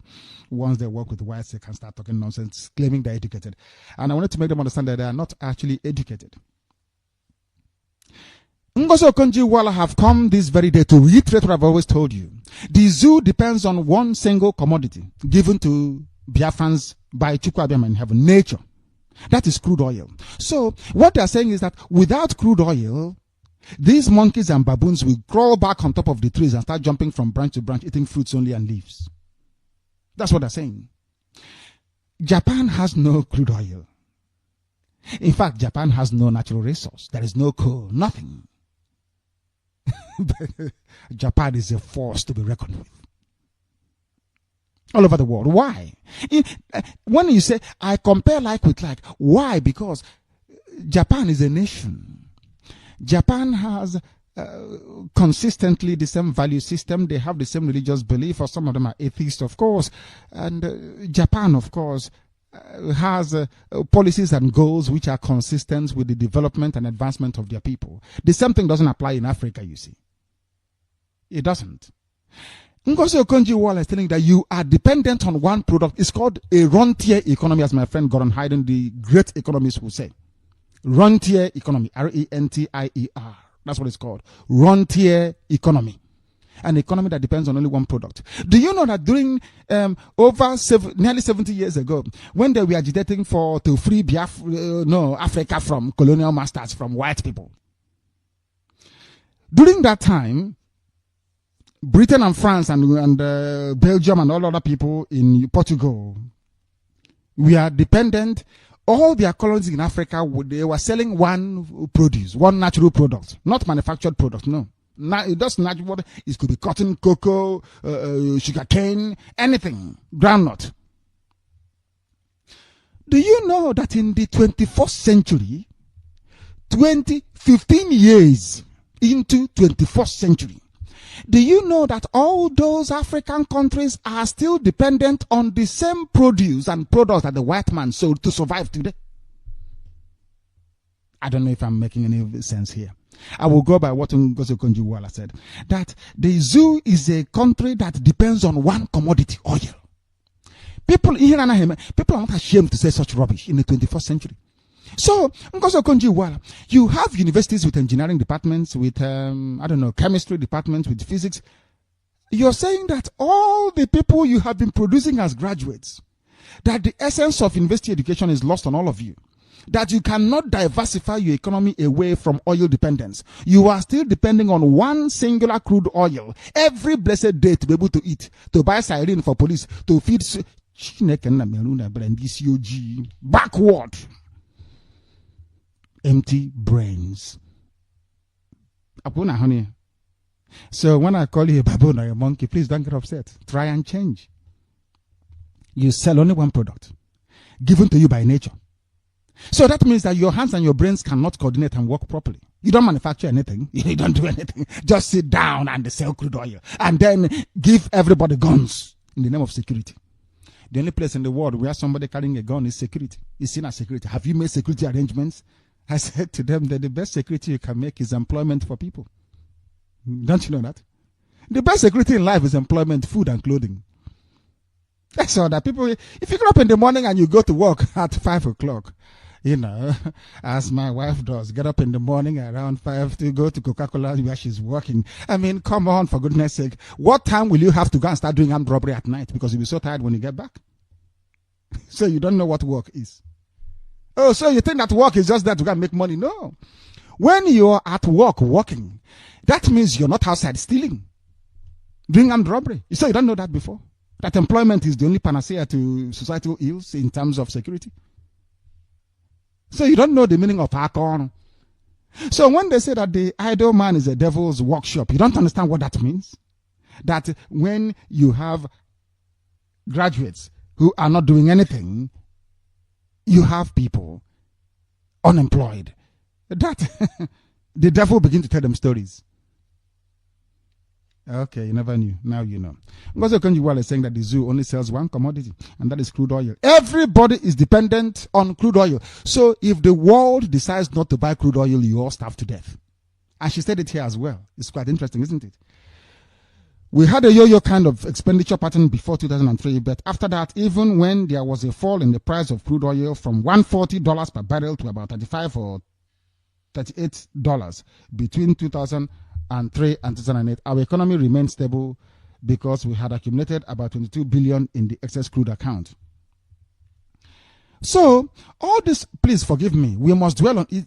We want to pinpoint the stupidity of black people. That is what I do. That is why I do what I do, to tell you where you have gone wrong and how not to replicate the same mistakes in Biafra. That's why we are so detailed and methodical in our approach to analysis of our news presentation here on Radio Biafra.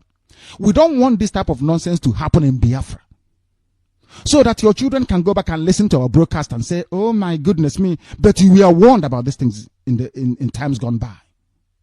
Why must you depend on one oil, or one resource, which is crude oil? So all the engineers you have, all the designers you have, all the architects you have, all the people that can manufacture something that you have, electronics engineer, and all those, what have they been doing? That is a simple question. What have they been doing? I ask you. What have they been doing? Nothing, as you can see. So all that University of Nigeria and Nsukka, University of Ibadan, ABU, Zaria, University of this, is all rubbish then. Do you agree with me now? Because before they were established, the white man was depending on oil. Now, in fact, even the white man was depending on granite, palm oil, this, everything, cotton, and even now you abandoned everything else. It's only crude oil because it's easy to dig out and sell. Do you?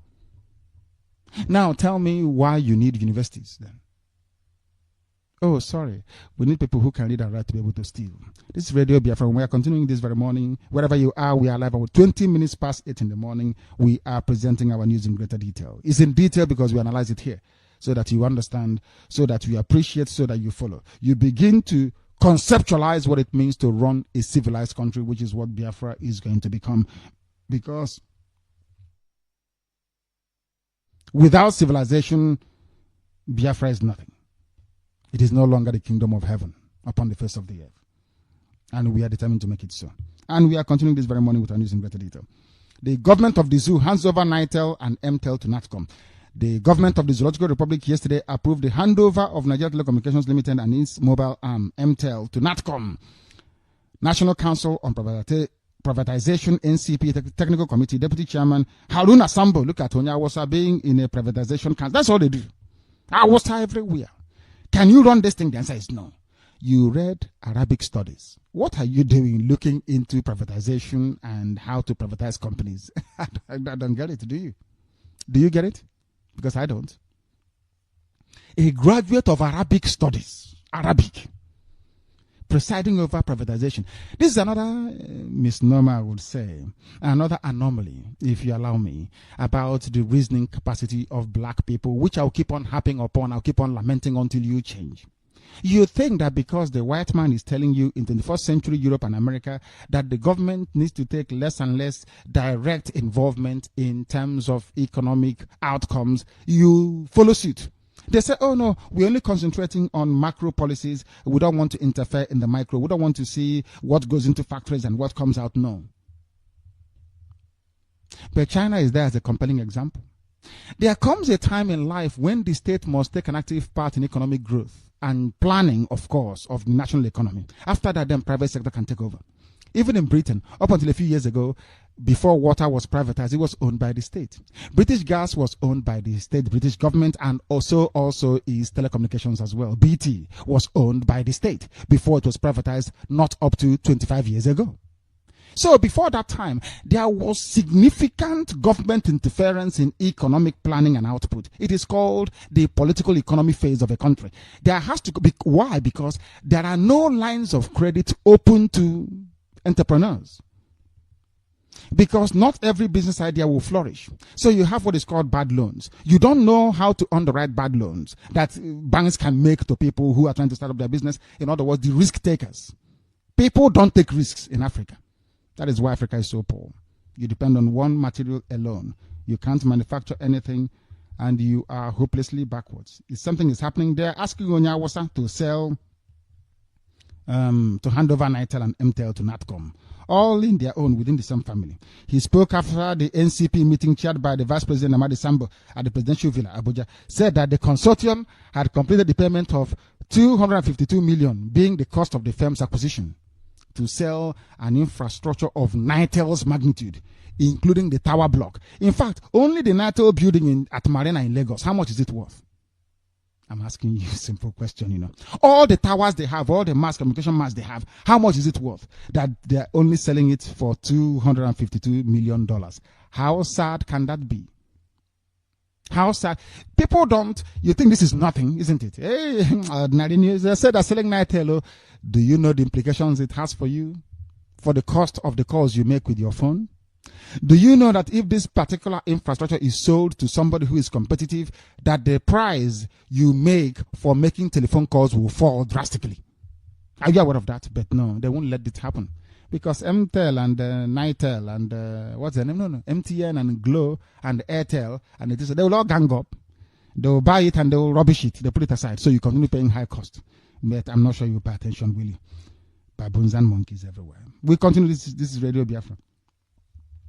The APC, the terrorist party, their chairman is John Odigio Yegun, yesterday said, if necessary, the party may seek expert help on some issues in the handover note from President Goodluck Jonathan. He said also that President-elect or the terrorist-elect Muhammadu Buhari will, in the next few days, name a transition committee which will work with a similar government team headed by Vice President Namadi Sambo. They are getting an Awosaman, Namadi Sambo, inside Jonathan's cabinet to be able to head the transition handover to Awosaman. He said that the May 28th handover date will not in any way create a vacuum before the inauguration of the terrorist as their new president. The Chief Odigio Yegun, who spoke with correspondents last night, said, we are aware that the transition committee members of the federal government are putting papers and records together. That reminds me of all these old geriatrics, all the same band of old men since 1960 till now. They never change. I traveled, I remember going to Indonesia and also to Thailand. And when I was in Bangkok in Thailand and also in Jakarta in Indonesia, I noticed that in most companies, I did not see anybody who was actually up to 50 years old. It was all young people. I'm telling you, young people. And you can see the economy vibrant and growing. But they come to the zoo, the same geriatrics since 1955 till today. Elder statesman, elder stateswoman, their brain cells are no longer working. And you know that once you become older, you become risk averse. You don't want to take risks anymore. Do you know that you become conservative? It's natural. Once you are an older person, as a young person, you're a radical. You're left-leaning. Once you get older, you become more conservative. You don't want to upset the equilibrium that much. And that is the age when people mature and ripe into political positions in the Zoological Republic, which is where everything is stagnant. Nothing ever changes. Now you know, don't you? I'm not sure you do, but we have to preach it anyway. Baboons and monkeys all over Africa. The Benue State Council of the Nigeria Labour Congress, NLC, has given a 7-day ultimatum to the state government within which to pay outstanding salaries owed all categories of public servants in the state or face industrial action, because in the zoo they don't even pay workers. Do they? The answer is no. But these same people went out and voted the other day in Benue State, voting for the same people that will not pay them their salary. That is why I wonder what goes on in the brain of a black person. You voted 8 years ago, no salary. 4 years ago, no salary. You still went out to vote again, which means that you deserve what you're getting. I don't feel sorry for them. Why should I? If you like, you pay them. If you like, don't pay them. The people are not reasonable. They're not sensible. They have failed to make use or to engage with their brain, and they deserve whatever it is that is coming to them. Contempt lawyers ask court to jail multi-choice managing director. 2 Lagos-based legal practitioners, Oluyinka Oyeniji and Osasuyi Adebayo, have commenced contempt proceedings against the managing director of Multi-Choice Nigeria Limited, Mr. John Ugbe, for allegedly violating a court order.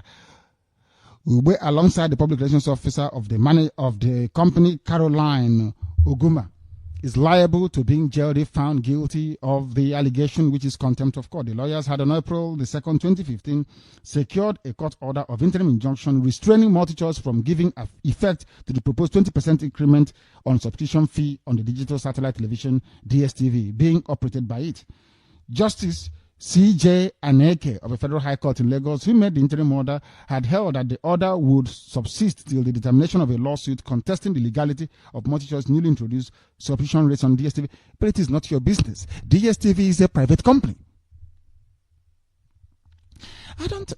Anyway. Oh God. DSTV is not what is called a public utility company. Therefore, it is not like water supply or telecommunications. I don't know what business is theirs of the government to be telling DSTV, a wholly owned private company, how much to charge for their products. It doesn't make sense to me. These are people who claim they believe in laissez-faire economics. Demand and supply.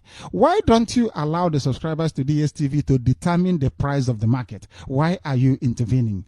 But they said they're educated. Yeah, and when I tell you that they're not, you think I'm joking. Now you can see it. A private company. You're telling them how much to sell their products. Does that make sense to anybody? I don't think it does to me. Does it to you? I don't know. They said they would jail them because Multi-Choice increased their fee by 20%. In flagrant disregard of a court ruling. Welcome to the zoo. They have money. If that judge is not doing deal, we go direct to the Chief Justice of the zoo and give him some money, and the rest will be history. They'll tell you about one Nigeria. This is our country, how much we love it. Hypocrites and idiots all over the place. Italian police have now reported that they have arrested a group of African migrants after witnessing what they said it was tantamount to throwing overboard of 12 passengers following a row about religion on a boat headed to Europe. The deadly dispute, which saw a group of Muslim passengers allegedly attack a group of Christian passengers, coincided with reports of a new migrant drowning tragedy, of course, 4 days after a migrant shipwreck off the coast of Libya in which 400 people are believed to have died. Another 41 migrants were missing fear drowned on Thursday after their dinghy sank en route to Italy, according to Italian media reports. The stricken vessel was spotted by a plane which alerted the Italian Coast Guard, but by the time a Navy ship arrived at the spot, only 4 passengers were found alive. The report quoted the police and aid agencies as well. The 4 survivors who came from the zoo, Ghana and Niger said they were part of a group of 45 people that set sail from Libya. A separate group of migrants rescued by Italian vessel related a deadly standoff over religion in their Guinea, which ended in 12 Nigerian and Ghanaian passengers being drowned, according to the police. Even Muslims are drowning you in the Mediterranean. Very sad indeed, isn't it? These are Africans running away. I'm African, I'm proud. If that is the case, why are you running away from Africa then? Why don't you stay back? Because we don't tell ourselves the truth. The problem with Africa is that we, people, blacks from Africa, we love lying to ourselves. We don't tell ourselves the truth. That is why Radio Biafra is different here. We speak it so that you may take corrections and stop fooling yourselves and become reasonable as a result of it. And, of course, stop drowning in the Mediterranean. We are Muslims threw you aboard because of your Yeshua argument and Muhammad. The Muhammad threw reminds me of what's happening in Jerusalem. You know, the Jews ran away for 2,300 years, and when they came back, they found out that Muhammad had taken over the Temple of Solomon. Do you know that? They built their mosque inside the Temple of Solomon. Very sad indeed. Very, very sad. There is something quite troubling about Islam. They love trouble, you see. They love to kill. Because the whole world kept quiet. Because Satan is working through them. And doing a very good job at that as well. Petroleum product marketers under the aegis of Major Oil Marketers Association of the Zoo have warned of a looming scarcity of fuel. They are warning you of the scarcity of fuel following the inability of the federal government to pay the subsidy arrears for the importation of premium. You pay them for bringing in petrol. But the same petrol you took out, you bring it in and we pay you. Hey, well, it's like coming to my village and picking Odara. You know Odara. Then you leave my village and then you come back and ask me to pay you before you can bring the same Odara you pluck from my tree. Does that make sense? No, let me use another analogy.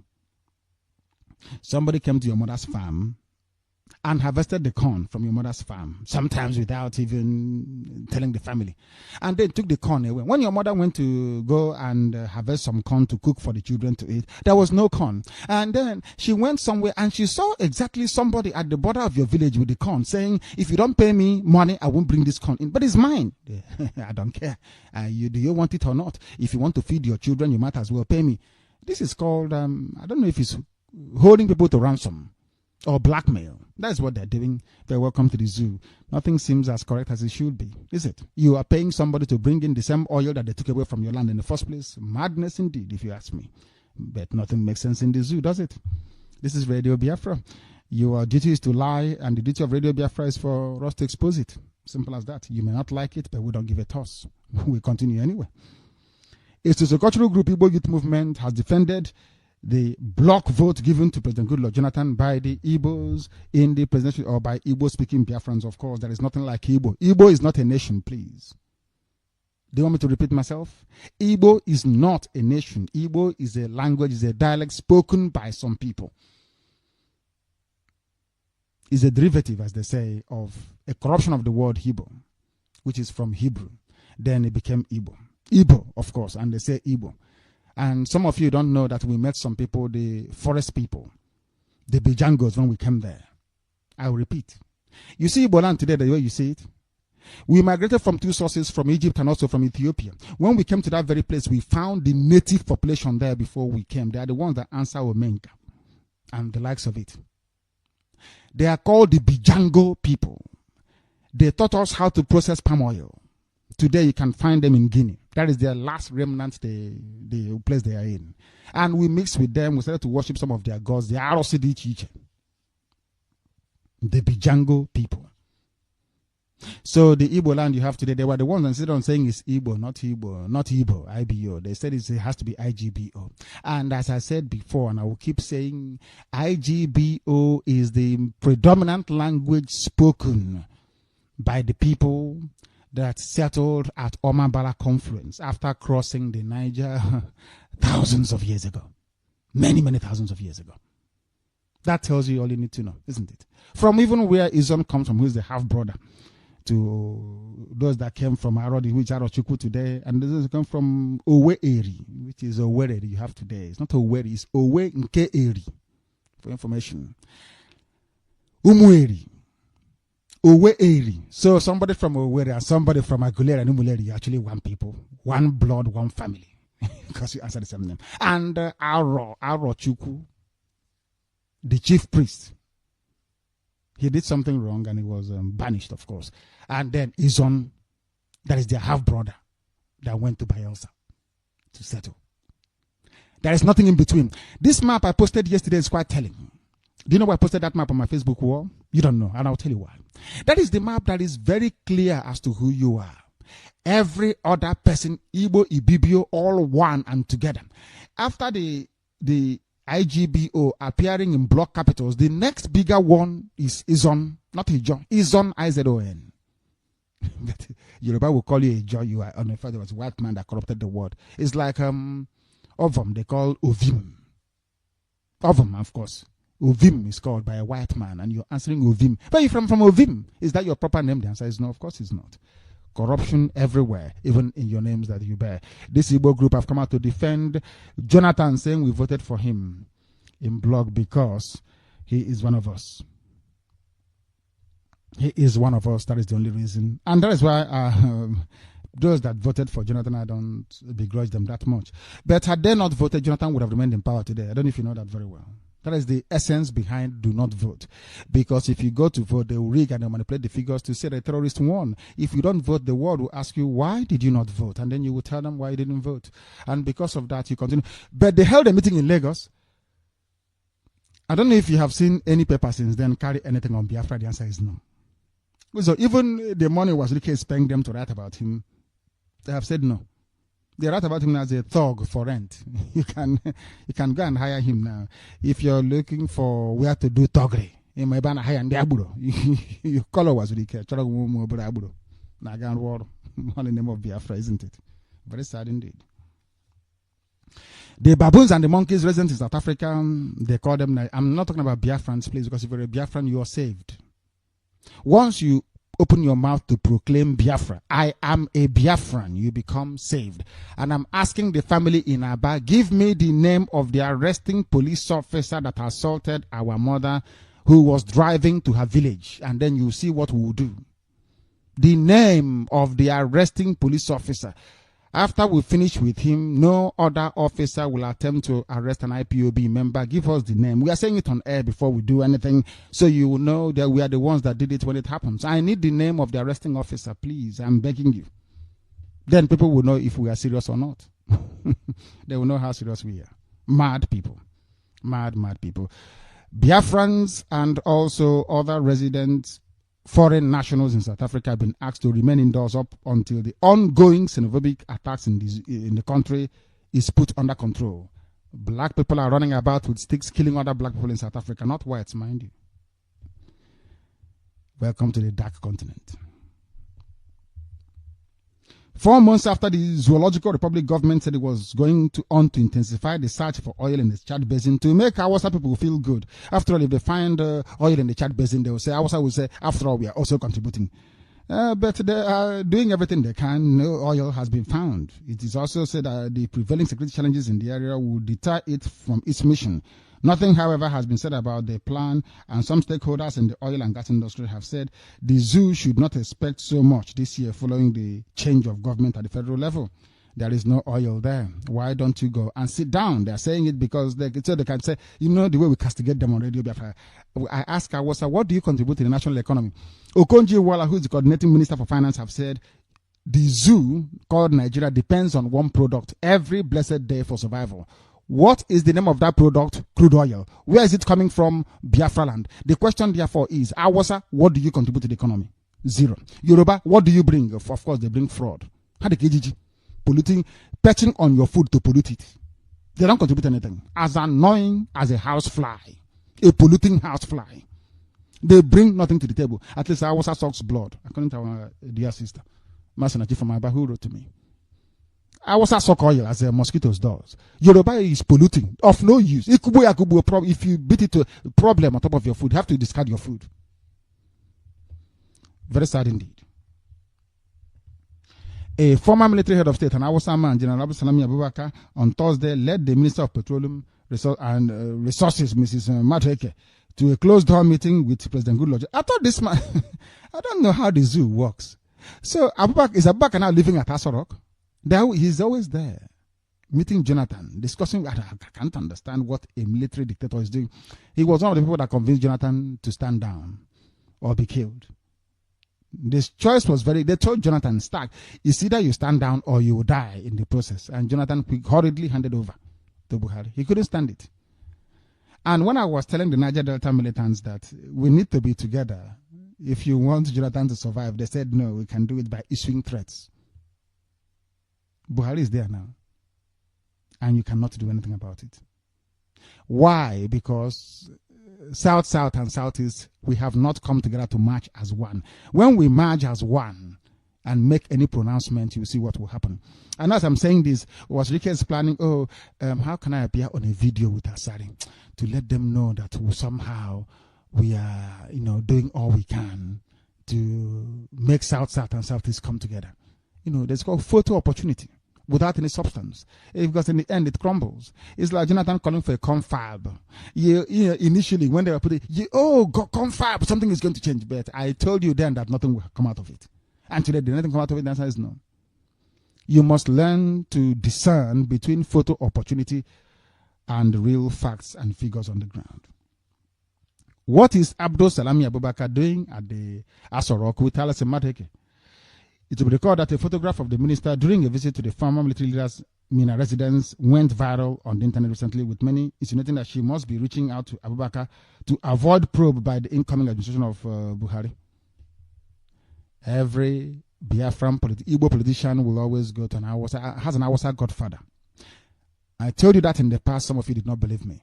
But it's being proven again that Alison Madeke went to go and plead with Abubakar, whatever his name is, in the process to be able to get Abdul Salami Abubakar to plead with Buhari not to put her in prison or probe her office. Barrister has joined me, and I'll go to the barrister in a short while. Barrister has joined me, if I'm not mistaken. I answered Barrister's call on Viber. What happened? I don't know if the barrister is still here with me or not. Barrister, please try and call back.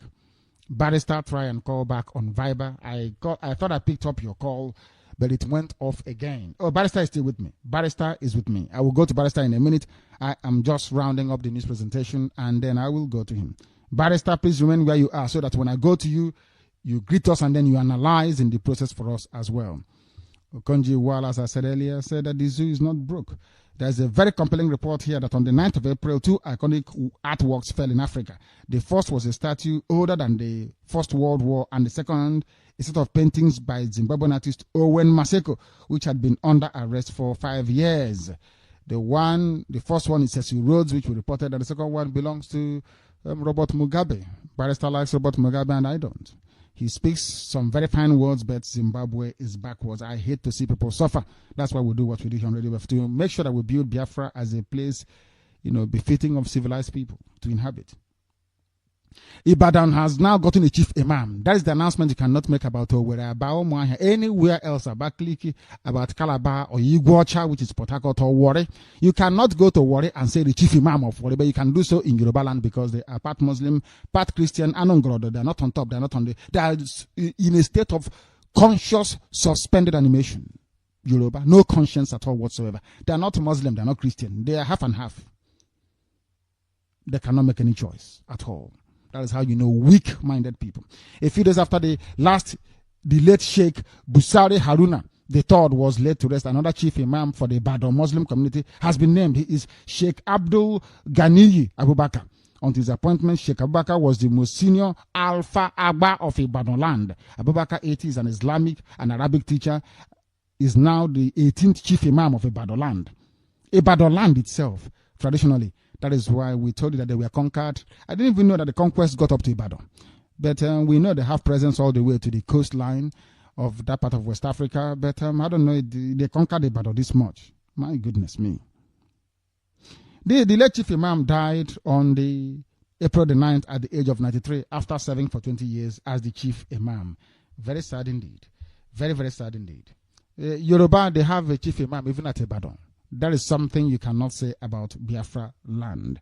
I believe quite convincingly that concludes our news presentation this morning. I will not hesitate any further. I will go to the very eminent, accomplished barrister and attorney at law, Barrister Mazi, who has joined us very kindly via Viber. Barrister, I wonder if you can hear me. If you can, please acknowledge our people who are eagerly waiting to hear your voice, please, if you may. Good morning, Director. Good morning, Barrister. Biafrans, good morning. So long. All the people in the world, wherever you are listening, via different devices, we thank you, we greet you for your listenership, for joining with us every time you hear the voice of Director. We thank you for all your support, contribution-wise, people praying for us, and all the nations of the world hearing what we are preaching here, because we want to restore Biafra. We thank all of you in each way, those around us, all the coordinators, all those who are very supportive of what we do here, trying to restore our nation. We greet you. Director Mechukwa Biama also continuously bless you and everything around you and the whole people with you. He say, and bless you too, Barrister. We thank all of you. Director, my main concern today about all the things you said on the news today is the Ijo people, the Izons, those that we need to convince that Biafra belongs to them. That is my main central point today. To hasten up our people, please do your best to. Even Jesus Christ, when he was preaching, when he was around, he said, giving an analogy of one sheep that was lost. He packed the 11 of all the rest of the sheep to instigate and then find the only lost one for their journey to carry on. And that's what we want to do here on Radio Biafra. The Ijo people or Izon people, if they are not convinced that they belong to Biafra, make contributions so that the relay station will go to them, so that they will hear themselves, because the Yorubas have endemically put a lot of distractions into their brains. And this we have to restore back, because we cannot leave them behind to carry on. Otherwise, they will suffer. Because Hausa, Yoruba, Fulani, Boko Haram are parasites. Where they stay, they want to eat deep down in the flesh, including the bones of wherever they are staying. They become the host. They stay there and borrow completely. This we must remove. Therefore, please do your very best to make your contribution so that the Izon people will have their own relay station to hear what we preach here on Radio Biafra. We cannot leave them as under. We cannot leave them and walk away, because it's an incumbent upon us to restore them back to their originality. We will not walk away. The flies are around, perching here and there, to infect and inflict them. It's up to us to remove that particular cancer that is upon our people. I do not care about many other news, because there's nothing you can do to correct that zoo. The zoo is dead, buried, in as much as they do their best to bring it about by renewing and putting a terrorist in power. We do not care about what is happening in the zoo. Whatever Okonji Iweala is trying to paint over there, since all of them will live on only one particular product, oil, oil, oil, oil. And that's why the economy is not progressing in any way. Old people still there, as Director put it, right from 50. They are still there, interested. And the younger ones are languishing, irrespective of their education, irrespective of everything they are doing. Nobody has ever given them the opportunity to demonstrate according to what they study or what they read. When they finish studying, they go straight into Kekena paper. And that is the kind of country Obama and Cameron is asking us to. How old is Cameron when he took power? How many of the British prime ministers were old when they took power, ruled, and then went away? But the same Zoo or Passenger would like to contest again, giving him the opportunity. Look at this guy who took over. How old is he? But there are a lot of young, fine men who could be in that position and do things. When you are young, you perform as a young person. When you are old, of course, an old man can never outperform a young man. This is a fact of life. But there, what are they going there to do? To loot, to steal, to embezzle. That is all they do there. I want to be in power. Vote for me for politics. I want to be a senator. They kill in order to get there, to steal money and build houses. We are coming. And time is coming for all these things that they're doing there over in the zoo. And nobody is reacting about it. They are there year in, year out. The same thing is repeatedly positioned again. And that's a country that we should worship and we should talk about. This is very disgraceful. We do not care about what's happening in the zoo because the zoo has expired. Biafrans, get up. Serious Biafrans, do your best. I repeat, there is some people need to be rescued because they have gone deep down. The cancer has eaten inside their bone. When I say cancer, Yoruba, Hausa, Fulani, and their media. That's what I mean. We need to bring them back into the fold because we cannot leave our own cousins to go astray. All the years gone by, what have they achieved by supporting Hausa, Fulani, Yoruba? They've been impoverished. Their young men have nothing. Their roads, even Goodluck Jonathan, when they are foolishly and stupidly, he didn't do anything for his people. All he was doing is to bribe them. Now, give somebody $1 million, they will finish it in less than no time. But build an infrastructure for them that will stay forever. Our people normally say, "Elimuzo limehi, ehi wano, elimaya elicha uzo agama uzo eshi." When you keep a cow and keep a road, the cow will be eaten. It's the meat. But when you keep a road, that road is forever. Generation will come and ply on that particular road. Our people should learn. I've said this before. When you are in a relationship, don't keep giving money because that money you could be denied at any time. But buy something tangible, a structure. This is for you.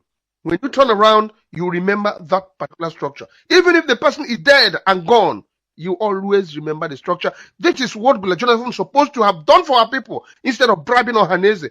Now ask Ohaneze where is the cash. They have embezzled it. They have used it uselessly. Had it been that Goodluck Jonathan done something, build a hospital, build roads, they could have named the roads or the hospital after him. But he was foolish enough because he has a Yoruba man as advisor. I hope those who are coming after Goodluck Jonathan should not ply in the same road that he did. He's a foolish man and he did not make use of his brain. Now that he's out of office, he is thinking and holding his head. Why was I here all this while? Nothing tangible.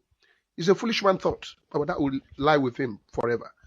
Good morning, Biafrans, wherever you are. I thank all of you for the time you've given us and the time you keep giving us. But please make your contributions for the survival of our people. South Africa, shamefully, they are now killing their own people after they have suffered, not only in exile, under apartheid.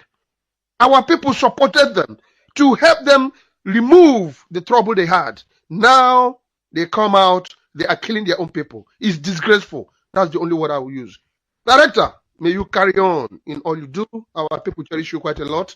Your name is everywhere, Director, and you cannot stop until Biafra is restored. Good morning to you once again. I'm with you all the time. I know you are. The very eminent barrister, accomplished and distinguished in his field of work, which is legal in England and Wales. A barrister, as I keep saying, not a solicitor. This is Radio Biafra. We are live and we are direct. And barrister having spoken, it is now time for us to open all our venues, all channels, to take your calls this very morning and beyond, please. And may I please instruct, I know that some of our people are not given to following simple instructions, please. When I say that I want to be able to take calls on other platforms apart from the phone, I mean it. If you're going to call Radio Biafra, you're a principal officer of state to announce your meeting, call me through Facebook, please. The messenger. Call on Facebook. If you call me on Facebook, I will take your call if you are a principal officer of state. If not, I will not answer it. So stop wasting your time if you are a time waster. This is Radio Biafra. We are live and we are direct. And I am returning to Viber to see who is there to take their calls, of course, that we may proceed. That very caller, can you hear me? The caller on Viber, can you hear me? The caller on Viber, for goodness sake, I said listen and talk to me, not through your radio, but through Viber. Can you hear me? Oh, these people. I don't know. I mean, I was saying at you, you don't pay attention. It's rather very, very ridiculous. The caller on the phone, can you hear me? Yeah, good morning. Good morning. Your name and where you are, please. My name is Chibona Chinayen. I'm calling from Aba. I'm from Imo State, from Izmir, Mbise precisely. Thank you very much. Thank you. Please proceed. Director, God in heaven has sent thee for you. And I know too well that it's only those who are spiritual that understand this. Because I know too well that even the same time when God asked Moses to go tell Pharaoh that he should let his people go, I know that the Israelites there also, the Jews, were not all of them that concur with Moses. Even to the extent they said Moses should let them perish in this land. So also I know that there are some Biafrans who will also want to perish in this zoological Republic of Nigeria. But I know too well that as many that have come to make Biafra come to surface, to real, definitely the Lord will never leave them behind. Because I know too well, my spirit told me that indeed this is the time. Like I was in the village last week, I was talking to my dad about Biafra radio. He was so excited. Director, do you know what he told me? No. He said he will be glad to see Biafra before his death. I said, no, you are still young. Relax. You will see Biafra and you will enjoy Biafra. That is one thing I know. Because for me, I am spiritual. And I know that it's only those who are spiritual will understand this. I told some of my people, some of my friends, they say, see, we love you so much. We don't want you to perish. I say, perish for what? They said, because the terrorist who has been elected as the president, that Biafra did not emerge during Jonathan. Is it this period of time that it will emerge? I told them that, listen, it is not the will of he that runneth or he that winneth, but it is of God that showeth mercy. We don't need Jonathan to win Biafra. No. Not at all. We don't even need the terrorists. We don't need his approval. No. Because in as much as I'm concerned, he's a bastard. In as much as I am concerned, not to talk of the idiot that is sitting at the governorship seat over there. The idiot building mosque everywhere, even in the government house. One thing I know, Director, is this. The Lord is out to set Biafra free.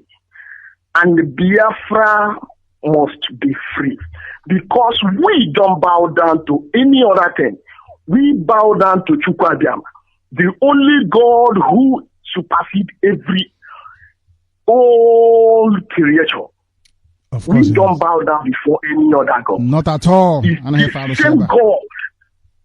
Is that same God that delivered the children of Israel from the hand of Egyptians?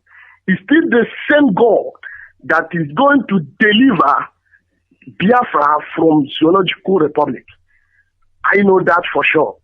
And indeed, my spirit has confirmed it. That's why even in my shop, they call me Biafra man. I say, yes, I am a Biafra man. In the street, when I talk about Biafra, they say, brother, you even joined. I say, yes, I am. I am a Biafran. And that is why, because in Biafra, we don't have Muslim in Biafra. Check all the states in Biafra, all the Biafra land. We don't have Muslims. So we are separated. I don't know what brought about. I served in the north. I see that we are too different from these people. If not, the only thing I learned from that youth service, I learned that we are not, there is no way, there is no how. We don't belong to these people. We don't have anything in common. In every aspect, even in skin, we don't have anything in common with these people.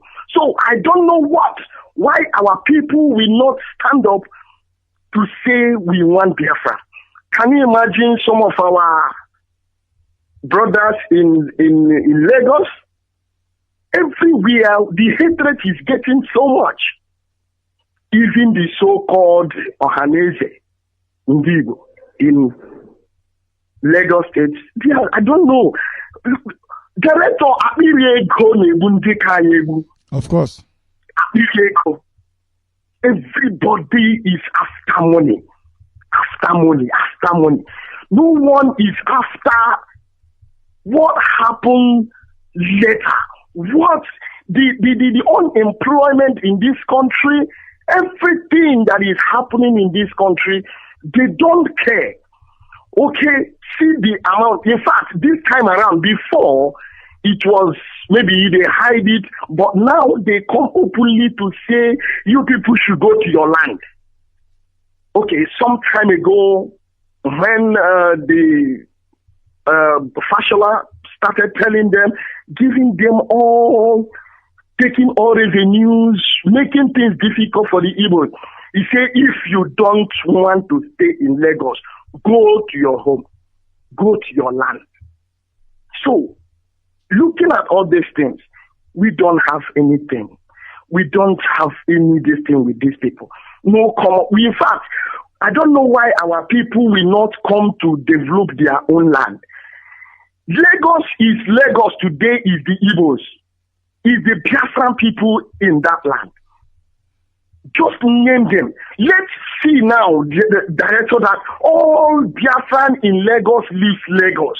Let us see how Lagos will be in the next 1 month.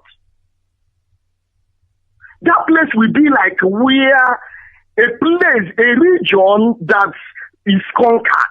Let them just live peacefully. Let all Biafran leave Lagos and let us see how it will be.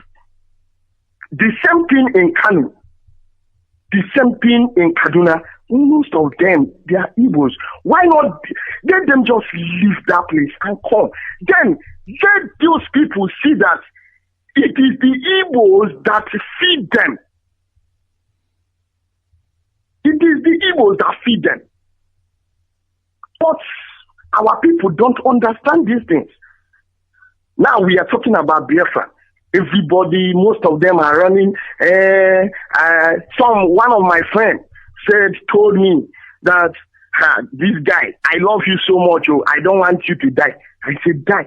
It's better to die for something than to live for nothing. Exactly. For my real. philosophy as well. My philosophy. So why living a life of depression? Why living a life that is not worth it with these people. Why? But our people don't want to understand that. But what I want to tell you, Director, is this, that for sure, God have seen it. I have, because me, I test every spirit. Though when I started Fox at first, that should be 2 months ago, listening to Radio Biafra, I wanted to like misunderstand you, but I keep listening before the whole thing digested in me, and I began to see the reasons. See, Director, please keep preaching the gospel, the good news, because I know that you're not preaching man and you're not preaching the devil. You are really preaching the word of Chukwuabiama. And I know that he will never leave you nor forsake thee. One thing I know is that this, be courageous. We are behind you. Like me, I called the coordinator in Aba, that is the Umode chapter. So I will be joining them on Sunday here. And I know that this struggle, God will definitely give us our nation. God will definitely give us Biafra. There is nothing anybody can do about it. Whatsoever, see, let me tell you, yes, there is something I had yesterday. There is something that I know I need to tell you. See, whether you're a Biafran, I'm talking to the whole world now. Let them hear me out. My name is Chibuna Chinenye Eze. See, one thing I want to tell them, anybody, whether you are a Biafran, whether you are not a Biafran, anybody who will stand to withhold this or to hinder this, see how the life of that person will be. God gives life and he takes life. Even the so-called Buhari or whosoever, if he tries it, he will lose his life. That is just it. God gives life and he takes life. And the whosoever that lives, whether you are bad or good, he should still remember that it is the same God, Chukwuabiama, that gives bread. And then whenever he said to work, my brother, whenever he said to work, nobody can hinder the work. That is one thing I believe. The same thing that happened in Israel, that in Egypt, will still repeat itself in Biafra in no distant time. It's still going to, because I know that God is going to harden the heart of many of these so-called geological people, that they will not let us go, and they will drown in the river. Because I know the same thing, God hardened the heart of Pharaoh. After he allowed the children of Israel to go, God still hardened his heart, and he started chasing them, and they all drowned in the Red Sea. The same Red Sea is going to swallow geological people in this nation. I know that. God is out to do a wonder, and nobody will in any way hinder it. All we know is that there are some people that are supposed to pray for this struggle. Director, if there is any way, because I know these things, each of these is supposed to have a department. Is there any way that some people will go on their knees? Because I know that the devil is not sleeping. He will be using all manner of people. Let them have time to pray for this struggle. I know that this struggle must surely surface. This struggle, this nation must surely come, and we will see it. We are still praying that our people, the Ijo people, will still understand this. Let them, because I know that we cannot leave them behind. They are our brothers. We cannot leave them behind. I know that some people will say, because I had somebody called yesterday or so, that, or day before yesterday, that we should let them be if they will. No, it is our own brother, and they are our people. Because I still had what Barrister just said, giving that this thing, the example of one sheep. When Christ was going with 100, one lost, he abandoned the 99 and go after one. So please, whatsoever you can do, Director, please educate our own brothers. Educate them. Tell them the need. Let them know what they need. Because these people, they don't want us, but they want our resources. They don't want us, they want our land. Why? Is it supposed to be you don't want the people, but you want what the people have? It is not done that way. So please, Director, anyhow you can conscientize the mind of our people, the Ijaw people in Biafra. Let them see reasons. I think it will be more better. Let us, because as Achika two Kazuza, and when you keep Bajilia, but the chapter of Fofu, Mbaji had it very easy. So please, my Director, thank you. May God bless you. May God protect you, protect your family. I know that in this struggle, God, in His infinite mercy, will protect you and your family in the name of Chukwabiyama. He say, and protect you as well. You have spoken at length and very well. That was why I love to listen to people that make sense. I love listening to people that has or possesses a very compelling argument and mastery of delivery, because it enables me to learn as well from them. I have learned so much from you this very morning and will continue to do so as long as sensible, decent ideas continues to flow our way. Thank you very much for that. Thank you very, very much. I have a caller who happens to be on Viber. I wonder if they too can hear me, please. Hello, Director. Good morning. Good morning. Your name and where you are, please, and turn your system down if you may, because the world is listening attentively.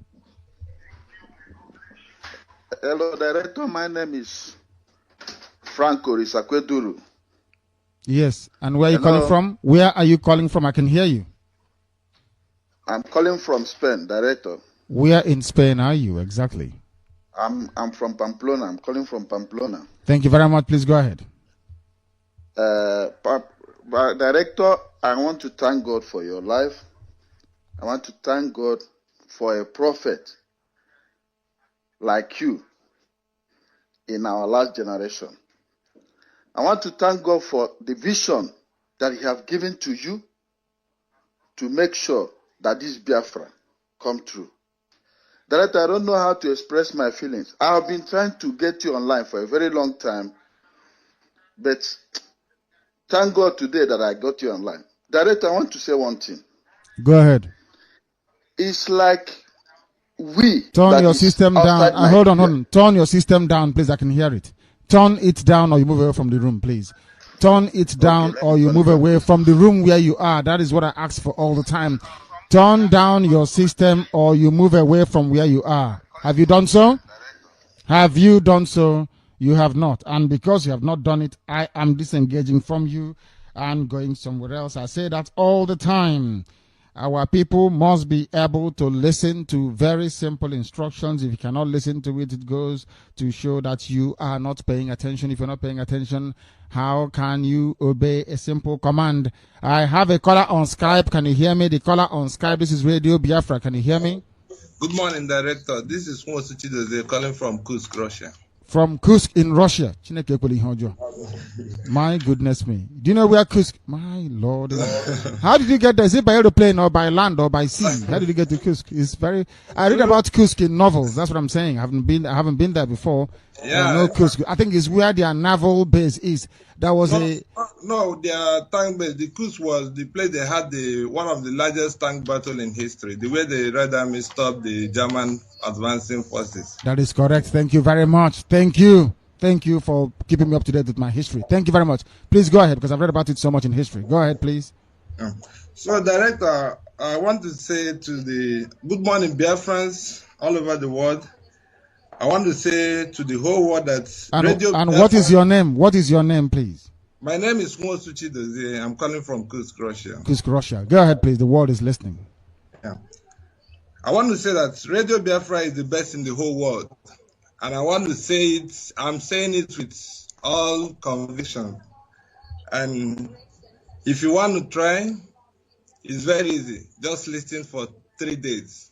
And you keep listening for maybe the rest of your life. I thank you, our director, Nnamdi KANU. I remember when I joined compulsive listening of radio, but that was in December 2012.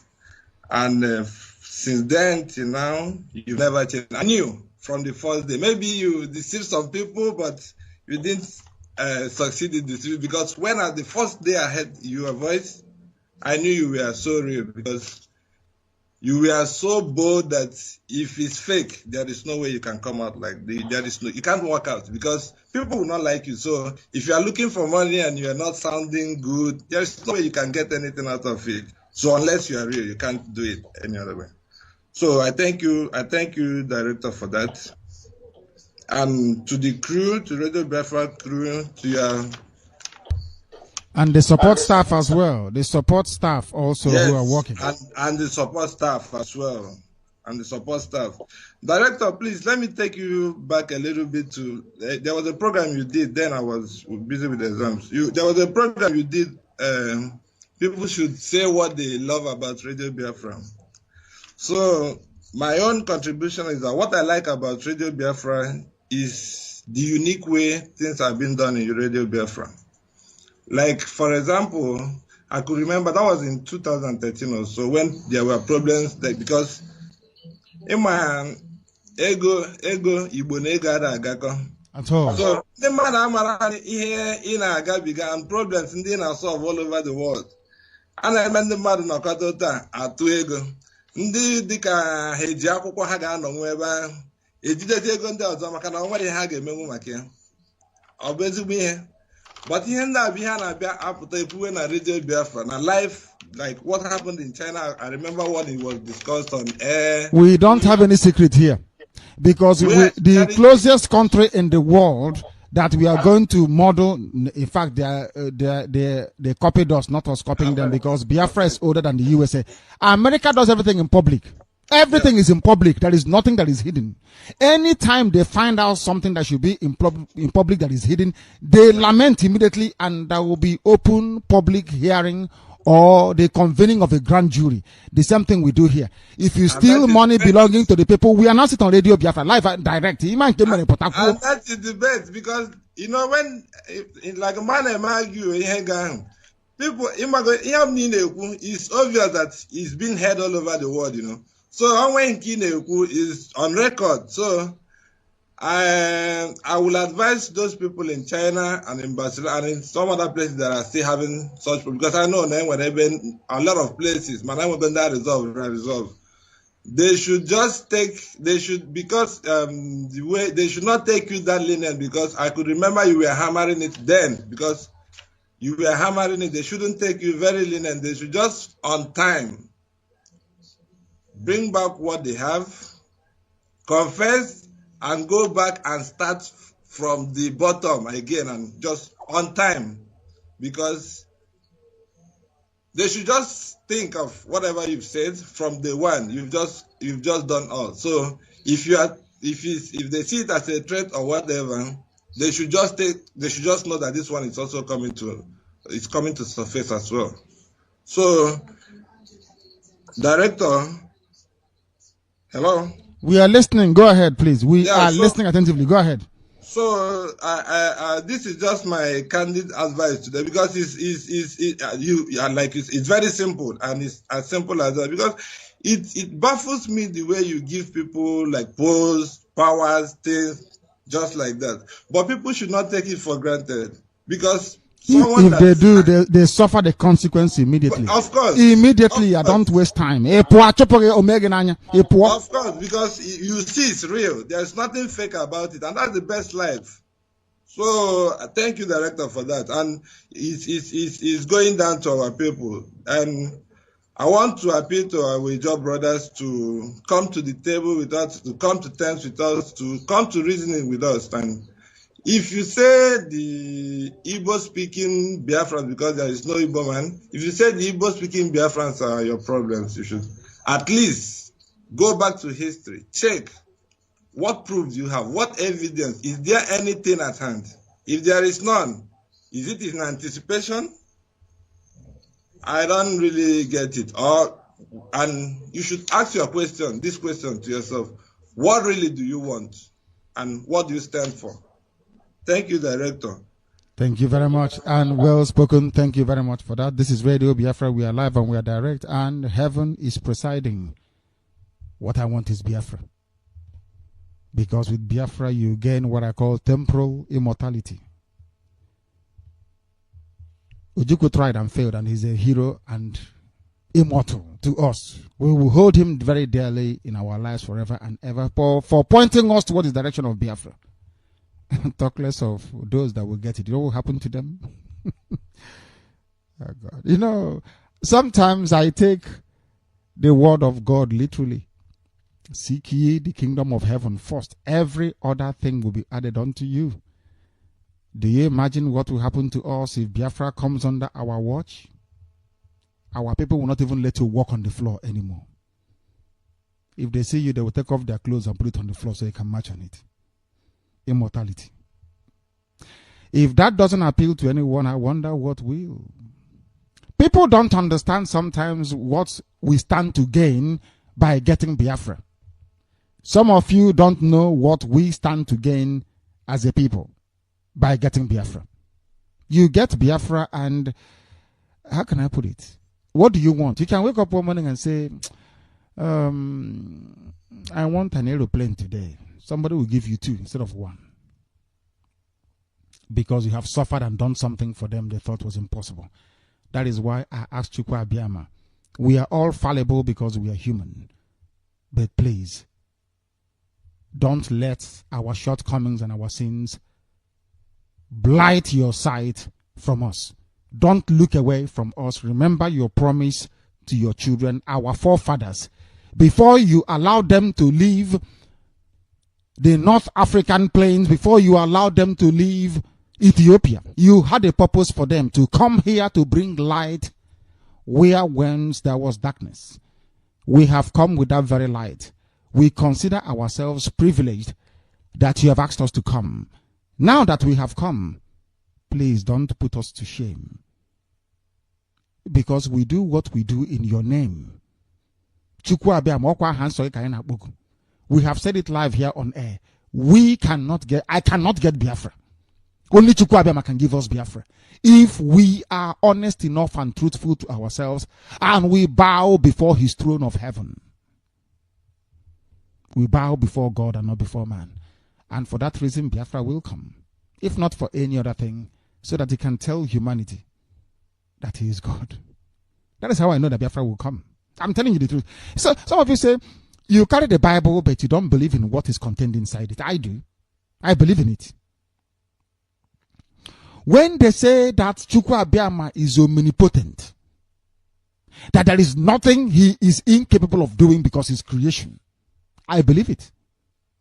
And because I am somebody that loves to experiment, I seek knowledge, quest for truth is insatiable. I love reading a lot. Because of that, I said to Chukwu Abiyama, that thing you said your words must come to pass. Remember the ones you also told my ancestors that you did not bring them here to enslave them. You brought them here that they can bring light. That's why we have here in our names. Light. That is why we answer light is in our name that we bear. Let that light shine in our lives and upon the lives of your children, that humanity may look this way and say, indeed, their God is the true God to worship. And that his name is Chukwu Abiyama, he's in heaven. The only greeting we offer is Mama, because he is beautiful and his name is holy. This is Radio Biafra. I have a caller on Viber, I presume. Is that correct?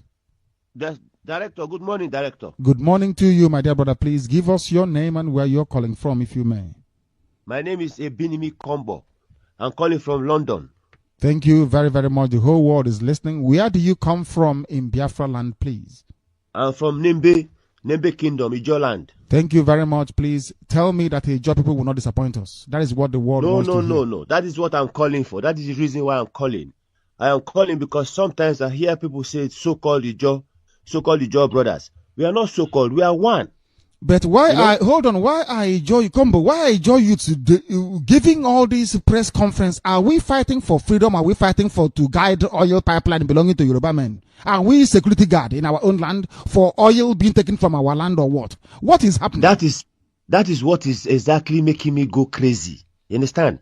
Actually, when I hear these things, I'm going crazy because I am fighting for freedom. You understand? I respect what you're doing.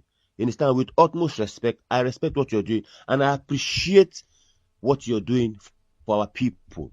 But most people do have to understand and say, where you have people that will sabotage you, even in the Biafra land, even in Ijo land, anywhere you have people that will support you and people that will disappoint you.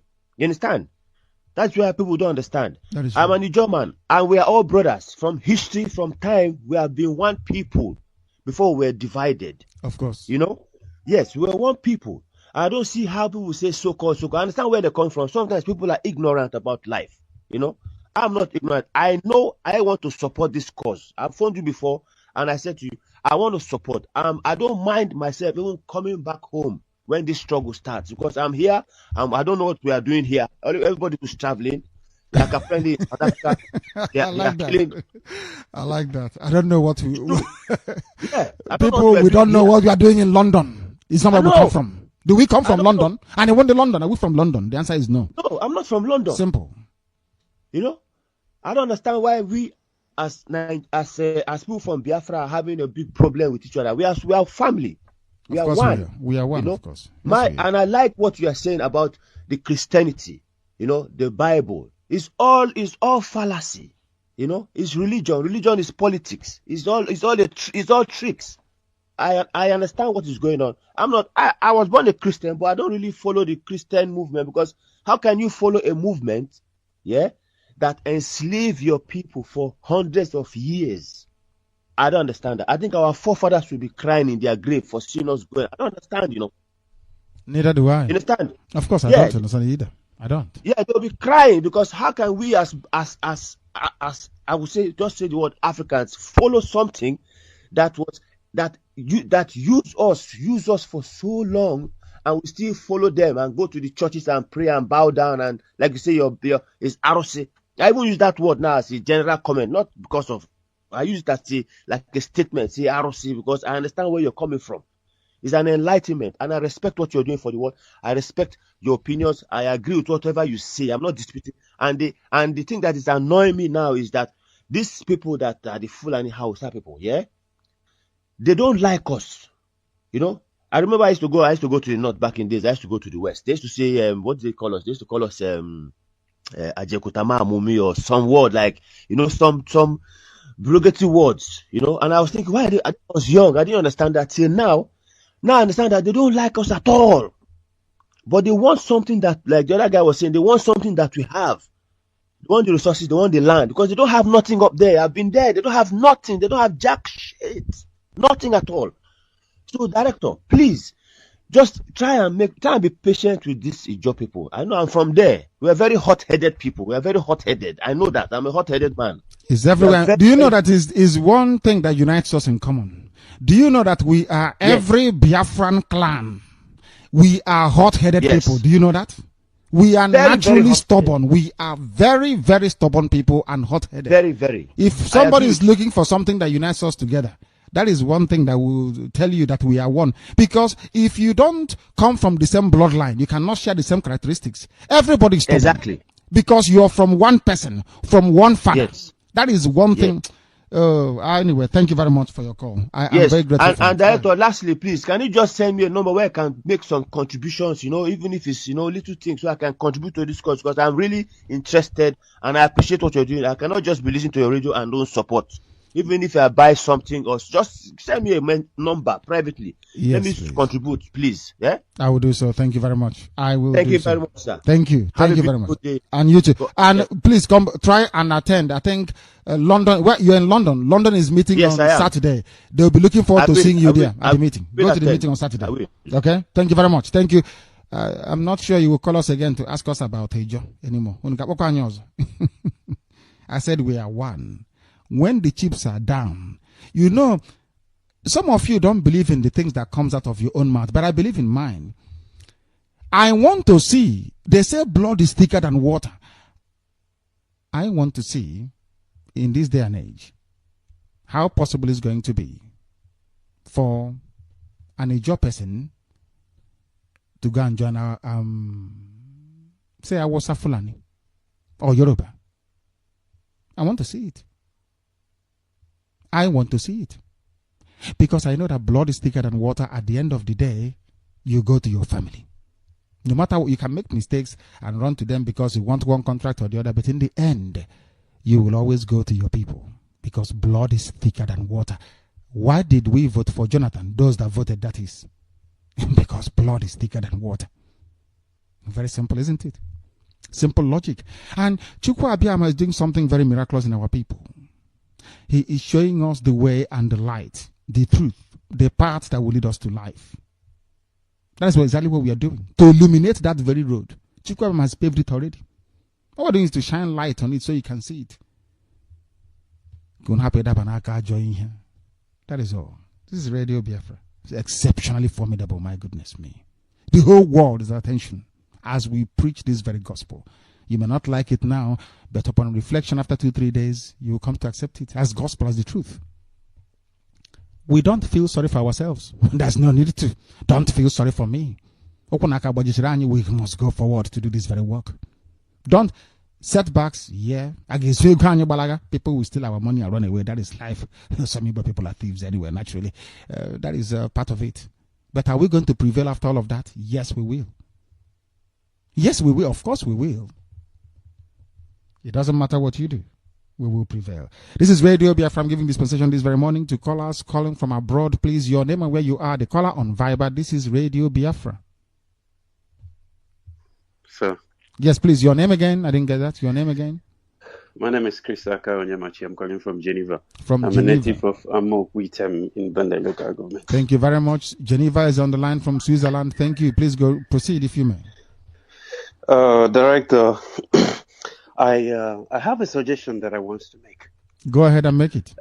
It's about, you remember I called you sometime, I think it was last year, and I told you it's important for us to mount a protest in front of BBC headquarters in London.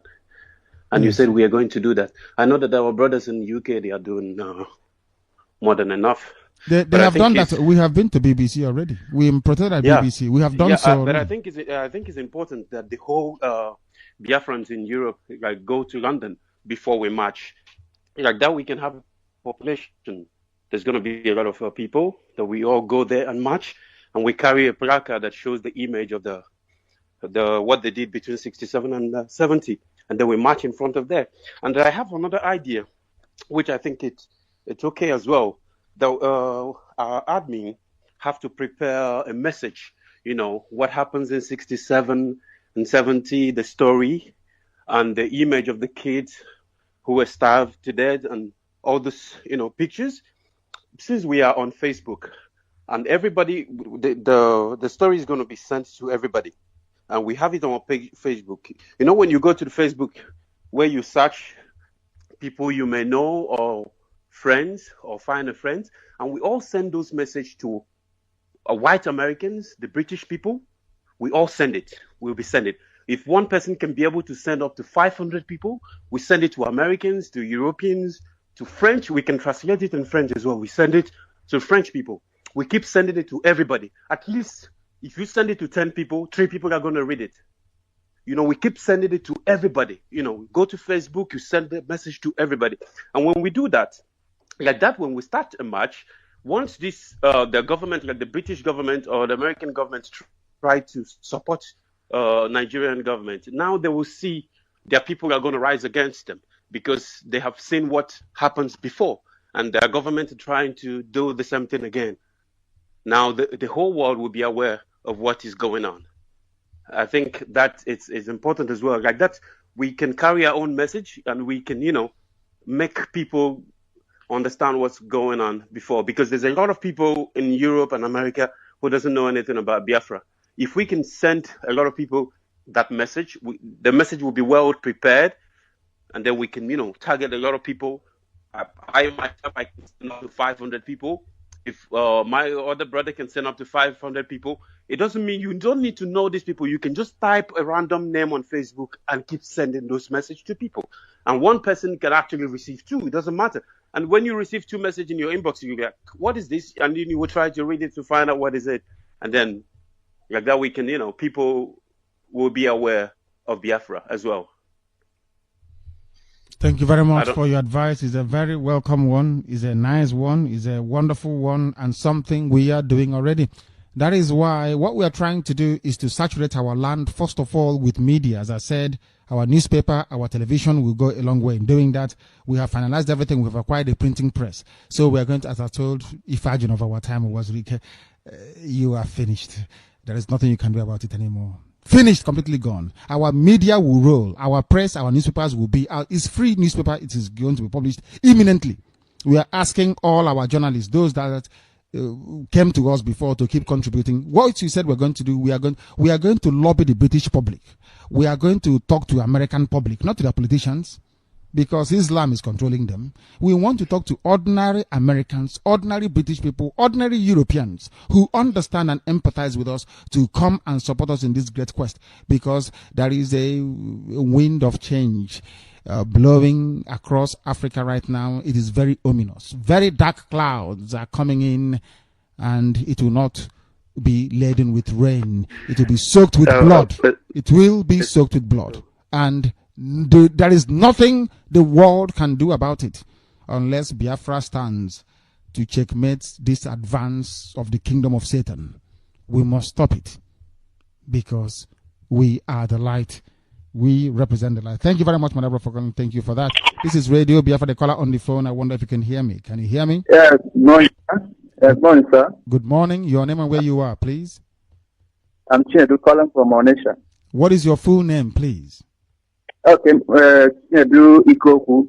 Ikoku. Calling from Onisha. Thank you very much. Where do you come from, Ikoku? Are you related to Avan Ikoku? No. That is the surname. Thank you very much. Thank you. And the caller on Viber, stay where you are. We'll come to you. Please go ahead.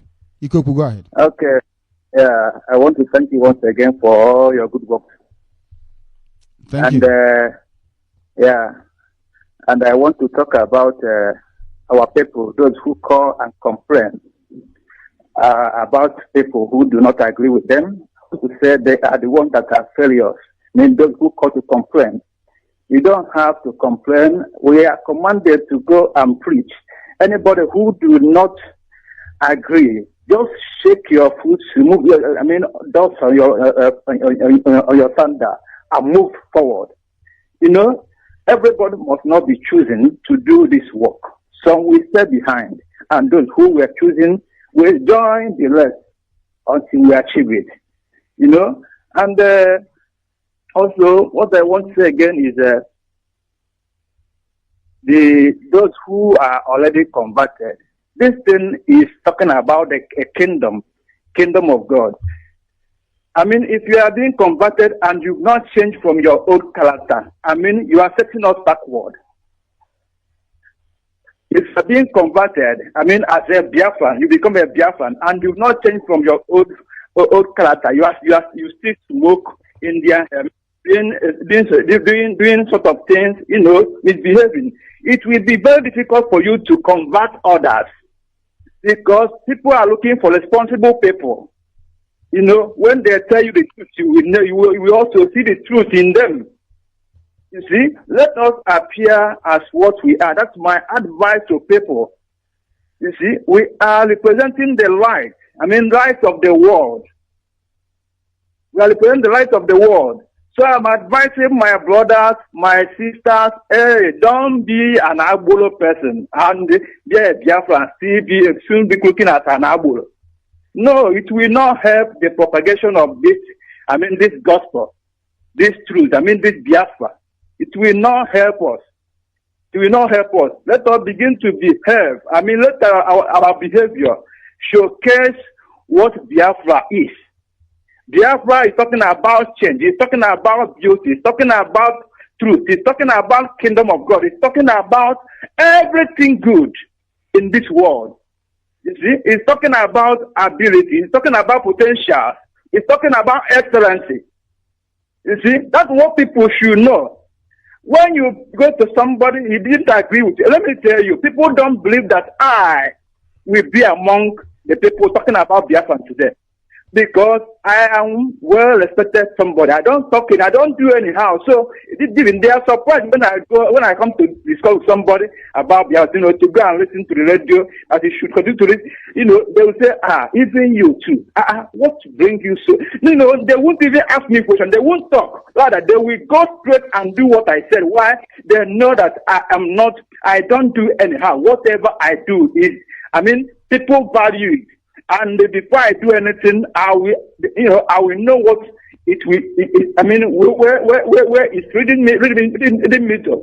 So this is the way we carry this gospel. We represent what we preach. We represent what we preach. They will first of all see it in us. We don't do anyhow. We change it. The effort change our character. It changed our immune system. Everything about us, from bad to good. Once we begin to speak about Biafra, let me tell you, we begin to have revelations. We begin to say, look at the kingdom of God coming here on earth. You see, people don't understand what you are preaching. Sometimes they will call you and begin to quote Bible. Let me tell you, if you are quoting Bible without receiving direct from God, you are quoting nonsense. After you read your Bible finish, you must stay behind and listen to to divine word from God, from heaven.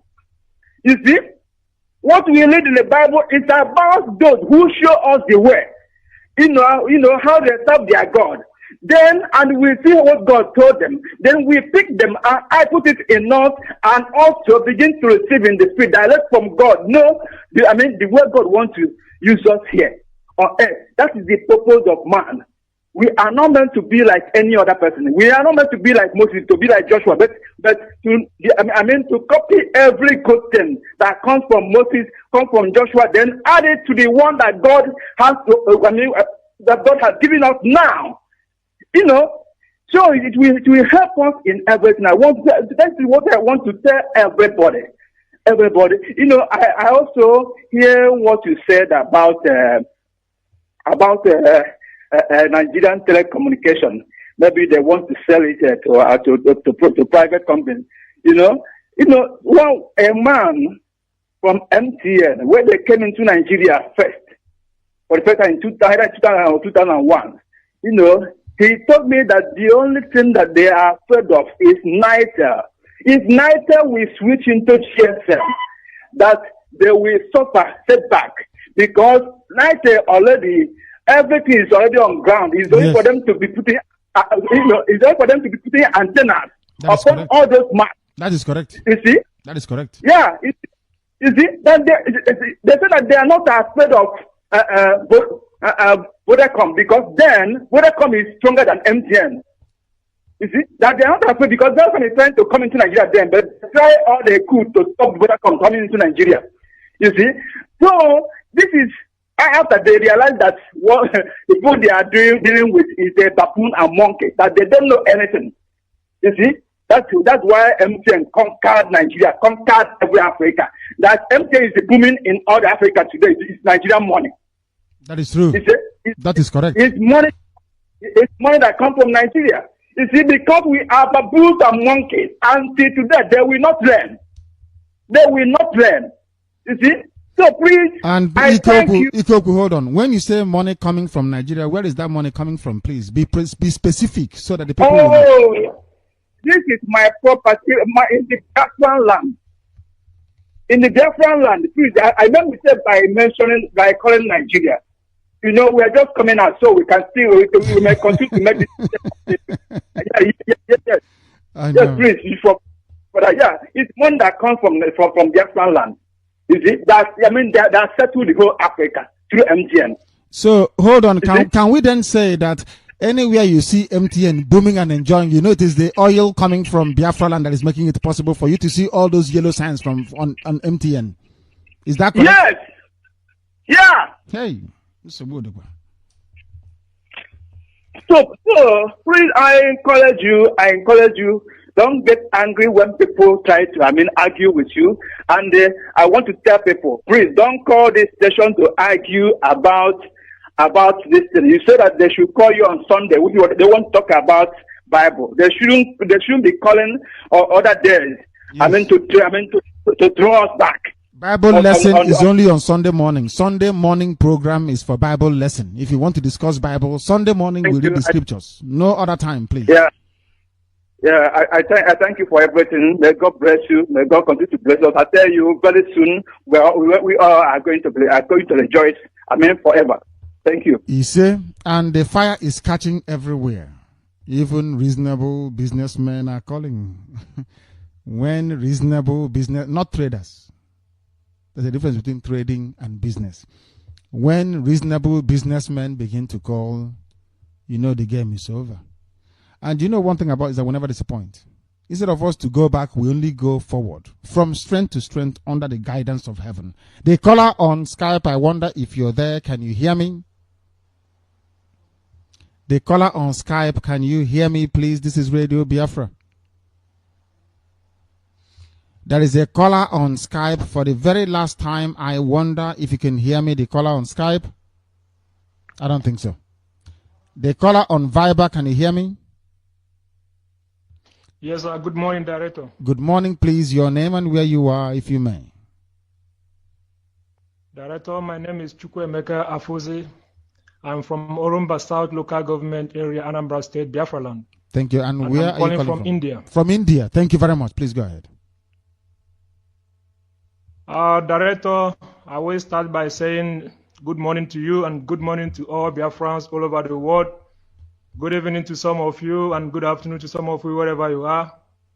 Director, please, before I go to the main point, the reason why I'm calling this morning, I must start by saying a very big thanks to you because when I was listening to the gospel yesterday, I heard you say that Nigeria is not a nation. It's not. And I pitched myself and I said, what?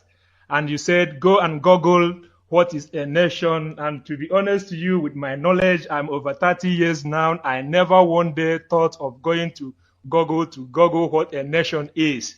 I was amazed to go to Google yesterday and found out myself without being told by someone else from the road the meaning of a nation. I must say a very big thank you for the education you have given to us all over the world, the whole Biafrans, because our ignorant and greedy have never given us time to sit down and think about ourselves. Director, please, my calling this morning is not all about the news headline today. I have one problem that has been disturbing me since I've started listening to Radio Biafra since 2009. I am a member in London. Wow. And now I'm a member here in India. I am a diehard Biafran and I am 100% sure behind what we are doing. But Director, please, you are a very good leader. You are a very good organizer. The way you are leading us, the way you are teaching us, the way you are doing everything, Director, everything is excellent. A few minutes ago, you talked about our hero, our father, Chukwuemeka Dim Odumegwu Ojukwu. Wherever he is today, Director, I know he will be happy listening to our voice, seeing from above what we are doing. But Director, what disturbs me now is let us not repeat the same mistake, because I believe Biafra did not lose the war during 1967 to 1970. I believe the reason why we give up lays to one thing: poor preparation, Director. I might use that word poor preparation, but if I'm wrong, please correct me, Director. And I'm going to give the reason why I use poor preparation. The Nigerian government, the zoo government, they know there was no food, that we are running out of food, there was no ammunition and everything down, and they use it to starve our people, and millions of people died in Kwashiorkor. Director, please, my fear now. Yes, go ahead. Why was it that when you wanted to say your fears, the line just unceremoniously went off? Can you hear me? The line is still here. supposedly. Sorry, I've been listening. Sorry, please repeat. Can you hear me? Hello? Can you hear me? He's no longer there. That's it. The line went off, and please do try and call us back. I want to understand precisely what you are talking about. Very, very important you do so. Very, very critical that you do so. There are those calling us on our WhatsApp line, which is +447831308376. The line will ring and I won't answer it, because if I pick up that call, it is over £1 per minute and I won't answer it. I repeat, there are people calling +4478313083 is our WhatsApp line and also our Viber line. I will not answer it. If I answer it, it's too expensive. I won't answer it, so please stop calling it. Stop calling. We have reconnected with our dear brother. Can you hear me, please? Hello, Director? Yes, can you hear me? You were saying something before the line went off. Director, yes. Please, sorry, I'm using my phone and the call came in and the phone went off. Okay, sorry about that. Go ahead. Please, what I'm saying is this, Director, please. I believe through the election, I believe we have more than 2 to 3, 4 million Biafrans all over the world, even in Nigeria now, Director, please. I've said this before. I want it to be considered, put it into consideration. Can we please have what is called a reserve money that is coming in every month in terms of defense fund, in terms of monthly dues, all fine to support the radio so that all the principal officers, all the people, staff that are working with you will be taking good. Can you hear me? I think he's gone again because someone is calling him. I don't know why. Some people, in fairness to them, there are a few of our brothers, not a few, I think there are about 3 people that have actually called me to ask me, how are you people getting on? Do you have cars to move about? Do you have money to put oil in the generator? Are you feeding? 3 of them, if they like, with their permission, I can mention their names. They have called us. And they will call us and they will give us some funds. One is in Hong Kong, one is in Amsterdam, the other one is Indonesia. And to give us reasonable money. To say, use this to feed. And to be honest with you, from that money, that is how we sometimes feed the army as well from it. And people don't support the way they should. Do you know what will happen if all of you listening were to support us? That means when you wake up by this time next week, everywhere in Biafra land and West Africa will be saturated with news coming from transistor radio, because I will be able to pay off the remaining part of the antenna which they are constructing for us for our AM station. It means we will be able to plant our high frequency signal receive stations in all the areas of Biafra land. It means that a Joe will no longer go and say about good Yoruba people. We'll do so much. Ask anybody, we don't save any dime. Everything you give us, we spend on Biafra. Do you know why we do that? Because you know what I do when I pray? I say to Chukwu Abiyama, this is your project. Biafra. Oh, I'm only here as a messenger. If you want Biafra to come for your words to be fulfilled, you give us Biafra in our time. Very simple. And after that, normally I wait for about 8 hours and somebody will call. That's all. And say, Enugu station is not working. How do we fix it? I will tell the person the amount that is needed and they will give us the money and we go and fix it. But there is a far more deeper spiritual attack in Enugu which we must resolve, and we are working on it very profusely, please. I hasten to add. Therefore, if it touches your mind, your spirit, your body and soul to support what we are doing, you are at liberty to do so. If you like, you support. If you like, you don't. Biafra will come anyway. Do you know that? It doesn't matter what you do. If you support, that means you're charitable. Because I can't beg you to support. Because Biafra is not my own. I'm not going to benefit in any way, shape, or form. Only your prayers will sustain me and my family. That's all. The only thing I will gain from Biafra, they are your good wishes and prayer. That's all. And maybe some of you may name your children after us. That's all. What else is there to gain? I'm not going to gain anything from it. Nothing. When I mean nothing, I mean, honestly speaking, there is nothing. Just for Biafra to come. That when I go to heaven and see Chukwu Abiyama, I will say to him, you asked me to do something, you gave me the courage and the conviction to do it, and that thing was done.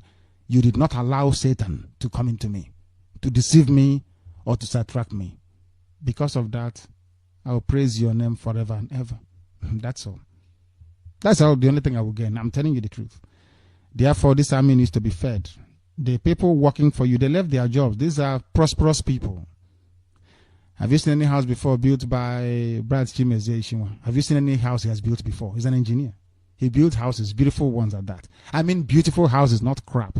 That is why I think he should be the chief planner for Biafra when we get it, honestly, because his taste is impeccable. I don't commend people for their taste, but he has taste when it comes to buildings. You know, that's why I don't even send him to go and buy anything, because he doesn't know how to price something. He doesn't know. You send him to the market, I said something is 20,000, he will just spray and come out. He said, after all, you know, it's the price. I said, no, here you haggle and bring it down to maybe 13,500. This is Radio Biafra. We are live and we are direct, and Heaven is also presiding. The caller on the phone, can you hear me? Yeah, good morning, Director. And good morning, my dear brother. Please, your name and where you're calling us from, if you may. Yeah, my name is Innocent Owele. I'm calling from Bo. Thank you very much. Please, Bo is too strong. My goodness. Bo is very, very strong. Please go ahead. Yeah. So, Director, before I move ahead, I want to take you back a little bit from discussion of yesterday. Please do. Because I did everything within my power yesterday to contact you, but the network wouldn't let me. Yesterday, you are talking of Nigeria, not a nation. It is not. And if you go to my Facebook wall, you will see it. It's on my Facebook wall. I don't accept too many friends. People must know that. So I do apologize. If you've been sending a friend's request for the past 6 months, I'm so sorry about that. I don't accept every person that comes along. If you go there, you read about a nation, what it means. Anybody calling Nigeria a nation is not educated or incapable of madman. He's a lunatic. Yeah. Please go ahead. It's an illiterate. It's an illiterate. So that is the one thing I wanted to say this one, because I had why this man, Yoruba man with white head all over his head and everywhere. Shoyinka. Many times he say as talent as he is, and keep on calling Nigeria nation, and he doesn't know what a nation means. Can you believe that? Hold on. Can you believe that somebody who won a Nobel laureate doesn't know the meaning of a nation? A black man. That's the problem. I mean, it's astonishing. Baboons. They are baboons. Some monkeys are baboons. And tomorrow he call himself, he say he's a learned man. I keep on wondering what learned I is. Later the Yoruba media.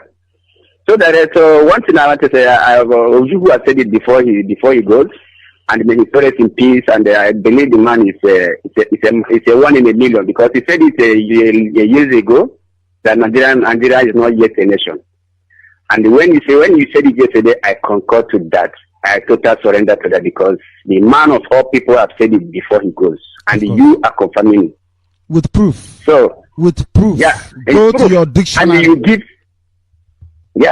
and you give a reason for that, and I accept it. So to move ahead this morning, and you are talking of, a zoo having a law. No, there's no law in a zoo. How can you have a law? You talk so much this morning about the law in the zoo country, and they are telling you there's no law in the zoo. When they bring a terrorist, number one terrorist into power, and you are talking of a law. When a terrorist ring into power have no certificate, and they are talking of a law. I mean, it baffles me. There's nothing like a law in the zoo country. No law. The man himself going to be a president of a zoo is not learned. He don't have secondary school certificate. He don't know how to speak English. He don't know the meaning of INEC. He don't know the name of his running mate. He don't know the meaning of no, to be honest with you, Director. I'm telling you for a fact. You're killing me this morning. I'm telling you for the fact. I know him very well. I know the man very well. He doesn't know the meaning of INEC. He don't know the meaning of his running mate. He don't know the meaning of APC, the party he contested and won election, and the ring election. He don't know the meaning of it. So my director, the zoo country, I think is shabbat. I mean to use that word. It's a nonsense and useless country without foundation. It's a building that deals with that, and you are going to demolish it. You say we are going to demolish it. We destroy it, because it's a building standing without foundation, and it's going to collapse very soon. Instead of we not doing that, even ants is not what is going to live. I'm telling you. Ants will not live. We all will perish. we all will perish unless Biafra restored. Failing to do so, let everything be destroyed. You say? I'm moving. Yeah, I'm moving ahead this morning. I'm moving ahead because I'm so bored, very, very hot and bored. Because the way it is in my mind. Because let me know, I'm just reserving my comments. Now I'm going to my dear brothers in the Nigeria. I had a German speaking from London this morning, and I'm very, very excited. And it's not the roles they played during the Biafra one day. We are not more living in the past. We are not dwelling in the past. We are moving up. We are moving forward. And I think they have this concussion that make over them, and the Radio Biafra is breaking that barrier one by one. All I want you to do, just be patient with them. With time, they will understand where we are coming from. Nobody can change blood. As far as God has called it blood, no human being, no force on this earth, no human being created by God will change blood. Nobody. It's a matter of time. It will come to reality. It will come to manifest. We all are going to see it. So one thing I'm going to say now that as far as the work we have at hand now to do before we can commence and do anything, our brother in the Niger Delta. So I don't know what is Niger Delta. I don't get the meaning. Our brothers in Far Eastern region, we shall bring them together. And when we bring them together, we march forward. I'm still going to tell you, I'm starting telling the world, American, British, they cannot stop us. What is the Yoruba? Who is Hausa? We fought people that cannot fight. We fought with anger 3 years. Our forefathers fought with anger 3 years. Can they do it? Can they fight with anger in a day? The answer is no. They cannot. Lazy people that have nothing. Lazy people, parasites, eating for where they not plant. So what I'm trying to let you know is this morning, just when we convince our brothers, when we draw them back home, I think when we march forward, the victory is ours. And because nobody can stop us. If we in this eastern region march forward, unite ourselves, move ahead. Outside Yoruba, they're too small. I'm telling you before God and man. I know them. I've been in the north. I was born and brought up there in Kanu. Everything about them I know. There's nothing anybody can tell me about the north. I know them from beginning to the end. What can tell me about them? I know everything about them.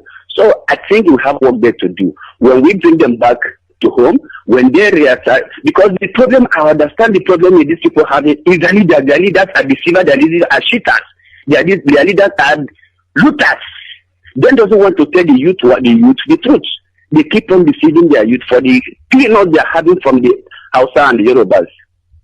I will give you guiding pipe and the resource control. Can you imagine what arrogance coming out of these people's house? Can you be guiding pipe in your father's house? And somebody is leaving your father's house and you are guiding your father's house for somebody to live in? Security guard. I mean, you're a security guard in your father's home. In your father's home, you're a security guard and a stranger is living in your father's house and you are guiding your father's house for security, for strangers to live. It's oh my goodness. I'm sick. Very, very, very sick. Don't be. That's the issue. I'm not, because I'm very hot. The way it is in my mind, director. But let's keep on going. I know, as you are saying, you are marching this way, we're marching. Instead of the sun to come, let everything perish. We all will perish. We all. They are saying their forefathers have told them about to share blood. They will know they don't know how to share blood. Because the blood will receive blood so much. That's why we are not sharing blood. But as far as they are coming out and the forefathers told them that how to share blood, we are going to teach them how to share the blood. They are going to see by their eye how to share blood. And they will see run away. When you hit them towards, they will run. I know them very well. What can somebody tell me about them? And just like Nzogo in type went to come to Elsa Man. I know them very well. So director, I keep on and I thank you a lot, and I have a lot to say, but let me give chance for others to contribute. Maybe who of them are guide and protect and guide you in your family. Nothing will harm you. Nothing. Thank you. We'll get back to Nketara. It's impossible. Heaven asked me to come. Not man. Did anybody say they asked me to come? Person is a liar. Heaven asked me to come. The message was passed to me by my deputy, Uchemefo. He pressured me for 2 years to fund Radio Biafra. And that was what we did. And Biafra came. It will be told in the story. We shall tell it. We are live and we are direct. There is an experiment I want people to do this morning. A very simple and worthwhile experiment. Do you know what the experiment is? I want those of you listening via multiple platforms, please. I want you to go to your browser and open up 3 pages on your browser. I want to destroy the myth of state creation in Africa. I want to let you know why Africa is poor, why people are so wretched, and why Chukwu Abịama has indeed abandoned Africa, unless now that we have come to preach the truth. And this morning I want you to understand why Radio Biafra is unsurpassed in the history of broadcasting even before we came. Open 3 browsers on your computer or laptop or whatever, iPad or whatever. Any pad you're using. Open 3 browser pages. In the first one, you type in who created the world. On the second one, you type in who created Nigeria. On the third one, in fact, make it 4. The third one, you type in, make it 5, in fact. First one, who created the world. Second one, who created Nigeria. Third one, who created United States of America. Fourth one, who created United Kingdom. Fifth one, who created France. And the 6th one, perhaps, who created Germany. You will see one devastatingly obvious fact. Chukwu Abịama, the white man, call him God, created heavens and the earth. His creation, which confers ownership. I want you to understand there is something hidden behind creation. If you create something, you claim ownership of it. When your father and your mother get together to give birth to you, they are creating you. That is why they tell you the school to go to, the uniform to wear, how to brush your teeth. They own you. I want you to understand there is something in ownership about creation. We worship Chukwu Abịama today because he created human. He created man and woman, created heavens and the earth. Is that not correct? You must worship him. Why did even the Bible say you must respect your mother and your father? Because they created you. Without them, you wouldn't be here. Or without Chukwu Abịama's mercy, you wouldn't be here. Now you will see something. Chukwu Abịama created the heavens and the earth. That's why we worship him. The British created Nigeria. It is there. Very clear. I said open it and you will see this morning.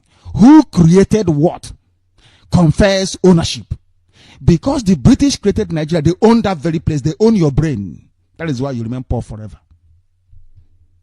Who created America? You will see nothing like creation. They will tell about founding fathers.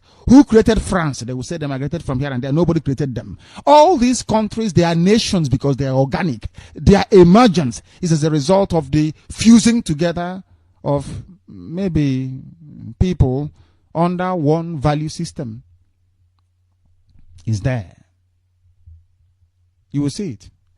You will never hear that anybody created America. Nobody created United Kingdom.